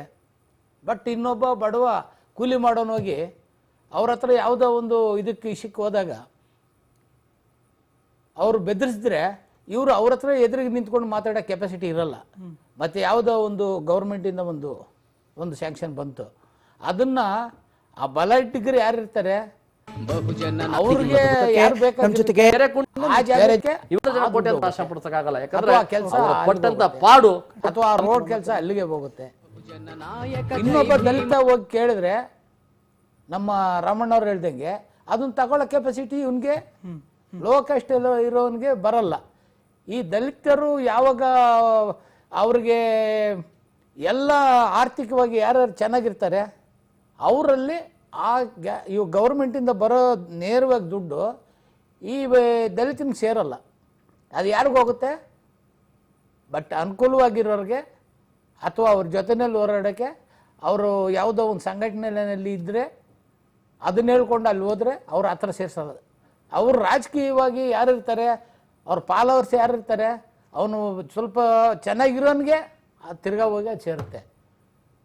ಈ ಕೂಲಿ ಮಾಡೋನಿಗೆ ಆ ಕೂಲಿ ಕಾಸು ಬಿಟ್ಟರೆ ಬೇರೆ ಏನೂ ಸಿಕ್ಕಲ್ಲ ಅವನಿಗೆ. ಇವಾಗ ಕಲ್ಲೊಡಿಯೋನು ಕಲ್ಲೊಡಿಬೇಕು, ಮಣ್ಣೆತ್ತೋನು ಮಣ್ಣೆತ್ತಬೇಕು, ಮತ್ತು ಈ ರೋಡ್ ಕೆಲಸ ಮಾಡೋನು ರೋಡ್ ಕೆಲಸ ಎತ್ತಬೇಕು, ಇವತ್ತು ಡ್ರೈನು ಕ್ಲೀನ್ ಮಾಡೋನು ಅದನ್ನೇ ಅಷ್ಟೇ. ಅದನ್ನು ಬಿಟ್ಟು ಅವ್ರ ಮೇಲೆ ಬರೋಕ್ಕಾಗಲ್ಲ. ಅದಕ್ಕೆ ಇವತ್ತು ನಾವು ಎಲ್ಲ ಒಗ್ಗಟ್ಟು ಹಾಕ್ಬೇಕಂತಂದರೆ ಅವ್ರಿಗೆ ಅವರು ಯೋಚನೆ ಮಾಡೋಂಥ ಶಕ್ತಿ ಅವರಲ್ಲಿ ಬರಬೇಕು. ಖಂಡಿತ.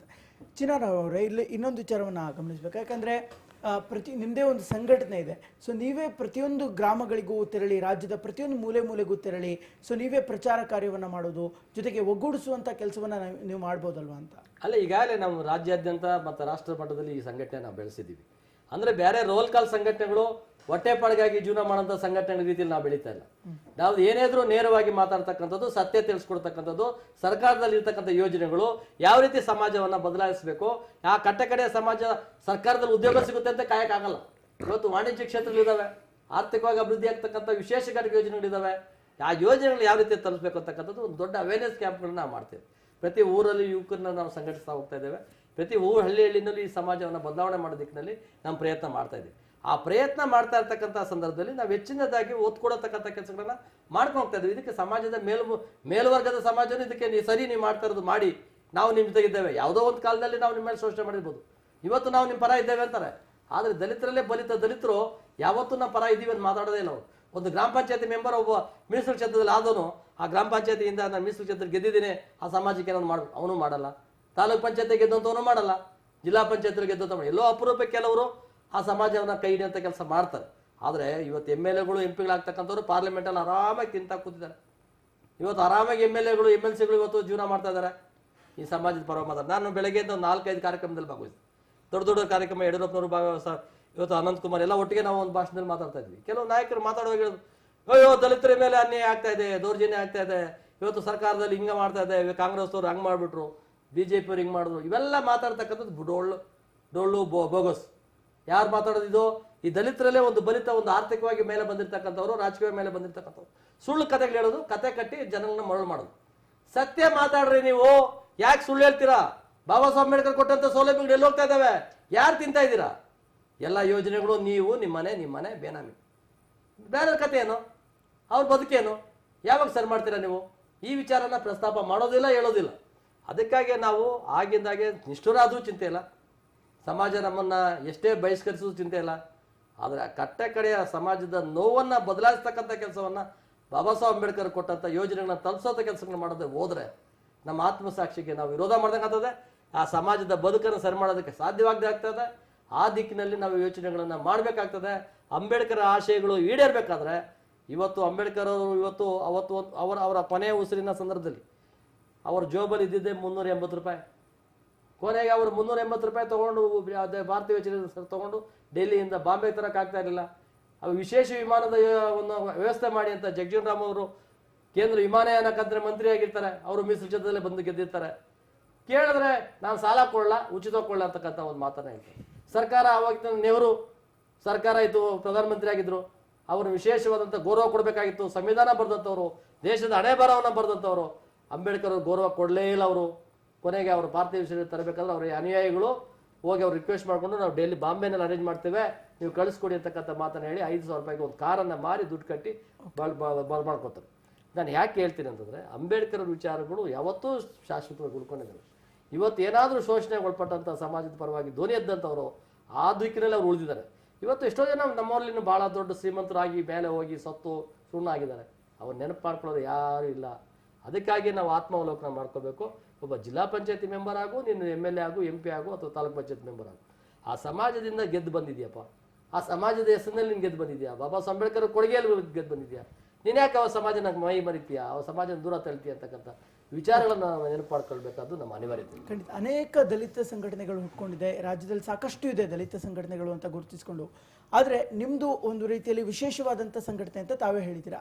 ಸೊ ಹಾಗಾದರೆ ಜನರು ಯಾವತ್ತಕ್ಕೋಸ್ಕರ ಸಪೋರ್ಟ್ ಮಾಡಬೇಕು ನಿಮ್ಮ ಸಂಘಟನೆಗೆ? ಒಂದು ಜೊತೆಗೆ ಒಂದಿಷ್ಟು ಜನ ಈಗಾಗಲೇ ಸಪೋರ್ಟ್ ಮಾಡಬೇಕು ಅಂತ ಇಷ್ಟಪಡ್ತಾ ಇದ್ದಾರೆ. ಸೊ ಅವ್ರು ಏನು ಮಾಡಬೇಕು, ಅವ್ರ ಮುಂದಿರುವಂಥ ದಾರಿಗಳೇನು?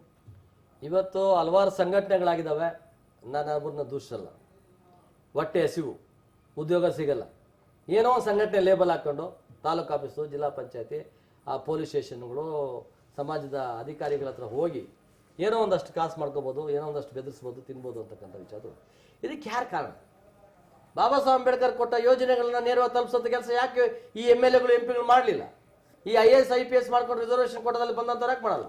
ಒಂದ್ಸಾರಿ ನಾನು NC ಮುನಿಯಪ್ಪ ಅಂತ ಒಬ್ಬ IAS ಅಧಿಕಾರಿ ಇದ್ರು, ಅವರು BBMPನ ಸ್ಪೆಷಲ್ ಕಮಿಷನರ್ ಆಗಿದ್ರು. ನಮ್ಮ ಕಲಾಶೇಪಾಳದಲ್ಲಿ 2300 ವಾಣಿಜ್ಯ ಮಳಿಗೆಗಳನ್ನು ಹಂಚಿಕೆ ಮಾಡ್ತಾ ಇದ್ರು. ನಾನು ಅವ್ರಿಗೆ ಒಂದು ಲೆಟರ್ ಕೊಟ್ಟೆ, ನೀವು 2300 ಮಳಿಗೆಗಳನ್ನು ಹಂಚಿಕೆ ಮಾಡ್ತಾ ಇದ್ದೀರಿ, ಅದರಲ್ಲಿ 18% ರಿಸರ್ವೇಷನ್ ಅಂತ ಮೇಂಟೈನ್ ಮಾಡಬೇಕಾ ಇಲ್ಲ ನೀವು? ಏನು ವಾಣಿಜ್ಯ ಮಳಿಗೆಗಳಲ್ಲಿ ಹಂಚಿಕೆ ಮಾಡುವಾಗ ನಮಗಾಗಿ ನಮ್ಮ ಕೋಟ ಕೊಡಬೇಕು, ಕೊಡಿ ಅಂತ ಲೆಟರ್ ಕೊಟ್ಟೆ. ಆ NC ಮುನಿಯಪ್ಪ ಅಂತ IAS ಅಧಿಕಾರಿ ಹೇಳ್ದ, ಏನ್ರಿ ನಾನೊಬ್ಬ SC ಅಂದೆ ಅಧಿಕಾರಿ ಅಂದ್ಬಿಟ್ಟು ನನ್ನ ಹತ್ರ ಬಂದಿದ್ದೀರಾ ನೀವು ನಾನು ಮಾಡಕ್ಕೆ ಬರಲ್ಲ ಅಂತಂದ್ರು. ಯಾಕೆ ಸರ್ ಮಾಡಕ್ಕೆ ಬರಲ್ಲ? ಇದರಲ್ಲಿ ಎಲ್ಲೂ ಇಲ್ಲ, ಅವಕಾಶ ಇಲ್ಲ ಅಂದರು. ಹಾಗೆ ನೀವು IAS ಆಗಿದ್ದು ಯಾಕೆ ಅಂದೆ? ಯಾವ ಕೋಟದಲ್ಲಿ IAS ಆದ್ರಿ? ನೀವು ಪರಿಶಿಷ್ಟ ಜಾತಿಯ ಕೋಟದಲ್ಲಿ IAS ಆದ್ರಿ. IAS ಆಗ್ಬೇಕಾದ್ರೆ ನಿಮ್ಗೆ ಅವಕಾಶ ಇದೆ. ಈ ಮಳಿಗೆಗಳು ಹಂಚಿಕೆ ಮಾಡುವಾಗ ಒಂದು 18% ಭಾಗನ 2300 ಮಳಿಗೆ ಹಂಚಿಕೆ ಮಾಡಬೇಕಾದ್ರೆ ಒಂದು 400 ಮಳಿಗೆ ಸಿಗ್ತಾ ಇತ್ತು. 400 ಮಳಿಗೆಯಿಂದ ಆರ್ಥಿಕವಾಗಿ ಒಂದು ಸಫಲ ಆಗ್ತಾ ಇದ್ದ. ಯಾರೋ ಒಬ್ಬ ಬಿಸ್ನೆಸ್ ಮಾಡುವಂಥವನಿಗೆ ಅವಕಾಶ ಸಿಗ್ತಾ ಇತ್ತು. ಅಪರಿಶಿಷ್ಟ ಜಾತಿ ಸಮಾಜ ಮೇಲೆ ಬರ್ತಾ ಇತ್ತು. ಇವತ್ತು ಆ ಸಮಾಜವನ್ನು ಕಡೆಗಣಿಸ್ತಕ್ಕಂಥ ಕೆಲಸವನ್ನ NC ಮುನಿಯಪ್ಪನವ್ರು ಮಾಡಿದ್ರು. NC ಮುನಿಯಪ್ಪನವ್ರು ನನಗೆ ಹೇಳಿದ್ರು, ಇಲ್ಲ ನೀವು ಈ ಥರ ಎಲ್ಲ ಕೇಳೋಕ್ಕೆ ಚೆನ್ನಾಗಿರೋದಿಲ್ಲ, ನಾನು ಅದು ಮಾಡೋದಿಲ್ಲ ಅಂತ. ಕೊನೆಗೆ ನಾನು ಹೇಳಿದೆ, ಮುನಿಯಪ್ಪನವರೇ, ನಾನು ಕೊಡೋ ಅರ್ಜಿ ಮೇಲೆ ನೀವು ನನ್ನ ಮೇಲೆ ಪೊಲೀಸ್ ಕಂಪ್ಲೇಂಟ್ ಮಾಡಿ ಜೈಲು ಕಳಿಸಿ, ಇಲ್ಲ ಮಾಡೋಕ್ಕೆ ಆಗೋದಾದರೆ ಮಾಡೋ ಪ್ರಯತ್ನ ಮಾಡಿ, ಆಗಲಿಲ್ವಾ ಮೇಲಧಿಕಾರಿಗೆ ಬರೀರಿ ನನ್ನ ಪತ್ರದ ಮೇಲೆ. ಹಿಂಗೆ ಕೇಳಿದರೆ ಒಂದು ಸಂಘಟನೆ ಬಂದು ಇದಕ್ಕೇನು ಮಾಡ್ಬೇಕು ಅಂತ ಕೇಳಿ, ಅವ್ರು ಕೊಡೋ ಅಭಿಪ್ರಾಯದ ಮೇಲೆ ಮುಂದಿನ ಹೆಜ್ಜೆ ಆದರೂ ಸರಿ ಹೋಗ್ತದೆ. ಇವತ್ತು ಕೇಳೋರು ಯಾರೋ ಒಬ್ಬೊಬ್ರು ಬಂದಿದ್ದೀವಿ, ಅದನ್ನು ಮಾತಾಡಿ ಉಳಿಸಿ ಅಂತಕ್ಕಂಥ ಮಾತನ್ನು ನಾನು ಹೇಳಿದೆ. ಹಾಗೆ ಹೇಳಿದಾಗ ಅವರು ಭಾಳ ಮನಸ್ಸಿಗೆ ನೋವು ಮಾಡ್ಕೊಂಡೆ ಮಾತಾಡ್ಕೊಂಡು ಮುಂದೆ ಹೋದ್ರು. ನನಗೆ ಅದ್ರ ಚಿಂತೆ ಆಗಲಿಲ್ಲ. ಇವತ್ತು ಸಮಾಜದ ಬದಲಾವಣೆಗೆ ಇವತ್ತು ಆರ್ಥಿಕವಾಗಿ ಮೇಲೆ ಬಂದಿರತಕ್ಕಂಥ ದಲಿತರು ಈ ಕಟ್ಟ ಕಡೆಯ ತುಳಿತುಕೊಳ್ಪಟ್ಟಂಥ ಸಮಾಜವನ್ನು ಸರಿ ಮಾಡ್ಕೊಳ್ದೆ ಹೋದ್ರೆ ಈ ಸಮಾಜ ಪುನರ್ ಪರಿಶೀಲನೆ ಆಗುತ್ತೆ. ಸರ್, ಈಗ ರಾಜಕೀಯ ಪಕ್ಷಗಳನ್ನು ನಾವು ಮೊದಲನೇದಾಗಿ ಪರಿಗಣಿಸಿದ್ರೆ ಪ್ರತಿಯೊಂದು ರಾಜಕೀಯ ಪಕ್ಷಗಳಿಗೂ ಕೂಡ ಅಂಬೇಡ್ಕರ್ ಅವರ ಹೆಸರುಗಳನ್ನು ಹೇಳುತ್ತೆ. ಪ್ರತಿಯೊಂದು ರಾಜಕೀಯ ಪಕ್ಷಕ್ಕೂ ಕೂಡ ಅಂಬೇಡ್ಕರ್ ಅವ್ರು ಬೇಕೇ ಬೇಕು. ಆದರೆ ಅವರ ನಿಜವಾದಂಥ ವಿಚಾರಧಾರೆಗಳನ್ನು ಅಲ್ಲಿ ಯಾರೂ ಕೂಡ ಇಂಪ್ಲಿಮೆಂಟ್ ಮಾಡೋದಕ್ಕೆ ಇಷ್ಟಪಡೋದಿಲ್ಲ. ಅವ್ರ ಹೆಸರು ಹೇಳಿ ನಮಗೇನು ಲಾಭ ಆಗುತ್ತೆ ಅನ್ನೋದನ್ನು ಮಾತ್ರ ನೋಡ್ತಾ ಇದೆ. ಸೊ ಹಾಗಾದರೆ ರಾಜಕೀಯ ಪಕ್ಷಗಳ ಜವಾಬ್ದಾರಿ ಎಷ್ಟರ ಮಟ್ಟಿಗಿರುತ್ತೆ ಅಂತ? ಇವತ್ತು ನೋಡಿ, ಕಾಂಗ್ರೆಸ್ನವರು ಅಂಬೇಡ್ಕರ್ ಅವ್ರನ್ನ ನಿರಂತರವಾಗಿ ಕಿರುಕುಳ ಮತ್ತು ಮೋಸ ಮಾಡ್ಕೊಂಡು ಬಂದಿದ್ದಾರೆ. ಅಂಬೇಡ್ಕರ್ ಅವರ ಜೀವನದ ಉದ್ದಕ್ಕೂ ಕಿರುಕುಳ ಕೊಟ್ಟಂತ ಪಕ್ಷ ಏನಾದಿದ್ರೆ ಅದು ಕಾಂಗ್ರೆಸ್ ಪಕ್ಷ. ಕಾಂಗ್ರೆಸ್ ಪಕ್ಷ ಅಂಬೇಡ್ಕರ್ ಅವರು ಮೊದಲನೇದಾಗಿ ಕಾನೂನು ಮಂತ್ರಿ ಆಗ್ತಾರೆ ದೇಶ ಸ್ವತಂತ್ರ ಬಂದ ಮೊದಲರಲ್ಲಿ. ದೇಶಕ್ಕೆ ಸ್ವತಂತ್ರ ಬಂದ ಸಂದರ್ಭದಲ್ಲಿ ಮೊದಲನೇ ಕಾನೂನು ಮಂತ್ರಿಯಾಗಿ ಮೊದಲನೇ ಪ್ರಯತ್ನ ಮಾಡಿದ್ದವರು ದೇಶದಲ್ಲಿ ಇರ್ತಕ್ಕಂಥ 50% ಮಹಿಳೆಯರು ಶೋಷಣೆಗೊಳಪಟ್ಟಿದ್ದಾರೆ. ಈ ಪುರುಷರು ಅವ್ರ ಮೇಲೆ ದಬ್ಬಾಳಿಕೆ ಮಾಡಿದ್ದಾರೆ, ಅವ್ರ ಮೇಲೆ ಕಿರುಕುಳ ಕೊಟ್ಟಿದ್ದಾರೆ, ಶೋಷಣೆ ಮಾಡಿದ್ದಾರೆ. ಅವ್ರಿಗೂ ಒಂದು ಸಮಾಜದಲ್ಲಿ ಬದಲಾವಣೆ ತರಬೇಕಾದ್ರೆ ಅವ್ರಿಗೂ ಒಂದು ಹಕ್ಕುಗಳನ್ನು ಕೊಡ್ಬೇಕಂತಕ್ಕಂಥ ಮಾಡೋದು. ಹಿಂದೆ ಬ್ರಿಟಿಷ್ ಸರ್ಕಾರದಲ್ಲಿ ಹೆಣ್ಮಕ್ಳಿಗೆ ಓಟ್ ಹಾಕೋ ಅಧಿಕಾರ ಇರಲಿಲ್ಲ. ಅಂಬೇಡ್ಕರ್ ಅದನ್ನೆಲ್ಲ ಮನಗಂಡು ಹಿಂದೂ ಕೋಡ್ ಬಿಲ್ ಅಂತಕ್ಕಂಥದ್ದನ್ನ ತರ್ತಾರೆ. ಹಿಂದೂ ಕೋಡ್ ಬಿಲ್ ಅಂದ್ರೆ ಏನು? ದೇಶದ 50% ಮಹಿಳೆಯರು, ಬ್ರಾಹ್ಮಣರು ಇರ್ಬೋದು, ಲಿಂಗಾಯತರು ಇರ್ಬೋದು, ಮಾರವಾಡಿ ಇರ್ಬೋದು, ಪರಿಶಿಷ್ಟ ಜಾತಿಯವರು ಇರ್ಬೋದು, ಎಲ್ಲ ಮಹಿಳೆಯರಿಗೂ ಹಕ್ಕನ್ನು ತಂದೆ ಆಸ್ತಿಯಲ್ಲಿ ಪಾಲು ಕೊಡಬೇಕು. ಅವ್ರಿಗೆ ಎಲ್ಲ ಹಕ್ಕುಗಳು ಸಮಾನ, ಪುರುಷರಿಗೆ ಇರ್ತಕ್ಕಂಥ ಸಮಾನ ಹಕ್ಕನ್ನು ಕೊಡ್ಬೇಕಂತಕ್ಕಂಥ ವಿಚಾರ ಬಿಟ್ಟರೆ ಇನ್ನೇನಿರಲಿಲ್ಲ. ಅವ್ರ ಸ್ವಂತ ಆಸ್ತಿನೂ ಅಲ್ಲ, ಅವ್ರು ಯಾವುದೋ ಒಂದು ಪರಿಶಿಷ್ಟ ಜಾತಿಗೋ ದಲಿತ ಸಮಾಜಕ್ಕೂ ಮಾಡ್ತಕ್ಕಂಥ ಕೆಲಸನೂ ಅಲ್ಲ. ದೇಶದ 50% ಮಹಿಳೆಯರ ಪರವಾಗಿ ಧ್ವನಿ ಎತ್ತಕ್ಕೆ ಹೋದಾಗ ಆಗ ನೆಹರು ಹೇಳ್ತಾರೆ, ಇಲ್ಲ ಅಂಬೇಡ್ಕರ್ ಜಿ, ಯಾವುದೇ ಕಾರಣಕ್ಕೆ ಹೆಣ್ಣು ಮಕ್ಕಳು ಮನೆಯಲ್ಲಿ 4 ಗೋಡೆ ಮಧ್ಯೆ ಇರಬೇಕು, ಅವ್ರಿಗೆ ಈ ಹಕ್ಕನ್ನು ಕೊಡೋಕೆ ಸಾಧ್ಯ ಇಲ್ಲ ಅಂತಾರೆ. ಅಂಬೇಡ್ಕರ್ಗೆ ಸಿಟ್ಟು ಬರುತ್ತೆ ನೆಹರು ಮೇಲೆ. ರಾಷ್ಟ್ರಪತಿಗೆ ಹೋಗಿ ದೂರ ಹೇಳ್ತಾರೆ ಬಾಬು ರಾಜೇಂದ್ರ ಪ್ರಸಾದ್ಗೆ, ಬಾಬು ರಾಜೇಂದ್ರ ಪ್ರಸಾದ್ ಹೇಳು ನೆಹರುಗೆ, ಈ ಕಾನೂನು ತರೋದ್ರಿಂದ ಹೆಣ್ಣು ಮಕ್ಕಳು ಸಬಲರಾಗ್ತಾರೆ, ಅವ್ರಿಗೆ ಆರ್ಥಿಕ ಸಮಾನತೆ ಸಿಗ್ತದೆ, ಸಾಮಾಜಿಕ ಸ್ಥಾನಮಾನ ಸಿಗ್ತವೆ ಅಂತಕ್ಕಂಥ ಮಾತನ್ನು ಹೇಳ್ತಾರೆ. ಅವಾಗ ಏನ್ ಮಾಡಿದ್ರು? ಬಾಬು ರಾಜೇಂದ್ರ ಪ್ರಸಾದ್ ಹೇಳ್ತಾರೆ, ಇಲ್ಲಪ್ಪ ನಾನು ಅವ್ರ ಬಗ್ಗೆ ನಾನು ಮಾತಾಡೋದಿಲ್ಲ, ನೆಹರು ಬಗ್ಗೆ ನಾನು ರಾಷ್ಟ್ರಪತಿ ಚೆನ್ನಾಗಿದ್ದೀನಿ, ನೀನು ಹೋಗು ಅಂತಾರೆ. ಅಂಬೇಡ್ಕರ್ ಏನ್ ಮಾಡಿದ್ರು? ಯಾವ ಹೆಣ್ಣು ಮಕ್ಕಳಿಗಾಗಿ ಕಾನೂನು ಮಾಡ್ಲಿಕ್ಕೆ ಆಗದೆ ಇರತಕ್ಕಂಥ ಕಾನೂನು ಮಂತ್ರಿಯಾಗಿ ಒಂದು ಕ್ಷಣ ಅಧಿಕಾರದಂತ ರಾಜೀನಾಮೆ ಕೊಟ್ಟು ಈಚೆ ಬಿಸಾಕ್ ಬರ್ತಾರೆ. ದೇಶದ ಅತ್ಯುನ್ನತವಾದಂತಹ ಕಾನೂನು ಪದವಿಗೆ, ಮಂತ್ರಿ ಪದವಿಗೆ ರಾಜೀನಾಮೆ ಕೊಟ್ಟು ಬಂದಂತಹ ಪರಿಸ್ಥಿತಿ ಇವತ್ತು ಅಂಬೇಡ್ಕರ್ ಅವರು ಮಾಡಿದಂತಹ ಒಂದು ತ್ಯಾಗ ಇವತ್ತು ನಮ್ಮಲ್ಲಿ ಯಾರು ಮಾಡ್ತಾರೆ? ಇವತ್ತು ದಲಿತರನ್ನ ಮರಣ ಹೋಮ ನಡೆತು ಕಂಬಾಲ್ಪಲ್ಲಿಯಲ್ಲಿ. ಕೆ ಎಚ್ ಮುನಿಯಪ್ಪ ಕ್ಷೇತ್ರದ MP ಚಿಂತಾಮಣಿ ಐಪಿನಲ್ಲಿ ಕೂತ್ಕೊಂಡು ಬಿಸ್ಕೆಟ್ ಕಾಫಿ ಕುಡಿದು ಮನೆಗೆ ಹೋಗ್ತಾರೆ. ನಮ್ಮ ಖರ್ಗೆ ಹೋಮ್ ಮಿನಿಸ್ಟ್ರು ಸ್ಥಳಕ್ಕೆ ಹೋಗೋದಿಲ್ಲ. ಕೇಳಿದ್ರೆ ಅವ್ರು ಹೇಳ್ತಾರೆ ಏನ್ ನಮ್ಮ ಮೇಲ್ವರ್ದವರು ನಮ್ಮ ಮೇಲೆ ಬೀಳ್ತಾರ್ರಿ ಅಂತ. ಸೋನಿಯಾ ಗಾಂಧಿ ಡೆಲ್ಲಿಂದ ಬರ್ತಾರೆ. ಸೋನಿಯಾ ಗಾಂಧಿಗೆ ವಿಷಯ ಗೊತ್ತಾಗುತ್ತೆ ಕಂಬಾಲ್ಪಲ್ಲಿ ಘಟನೆ.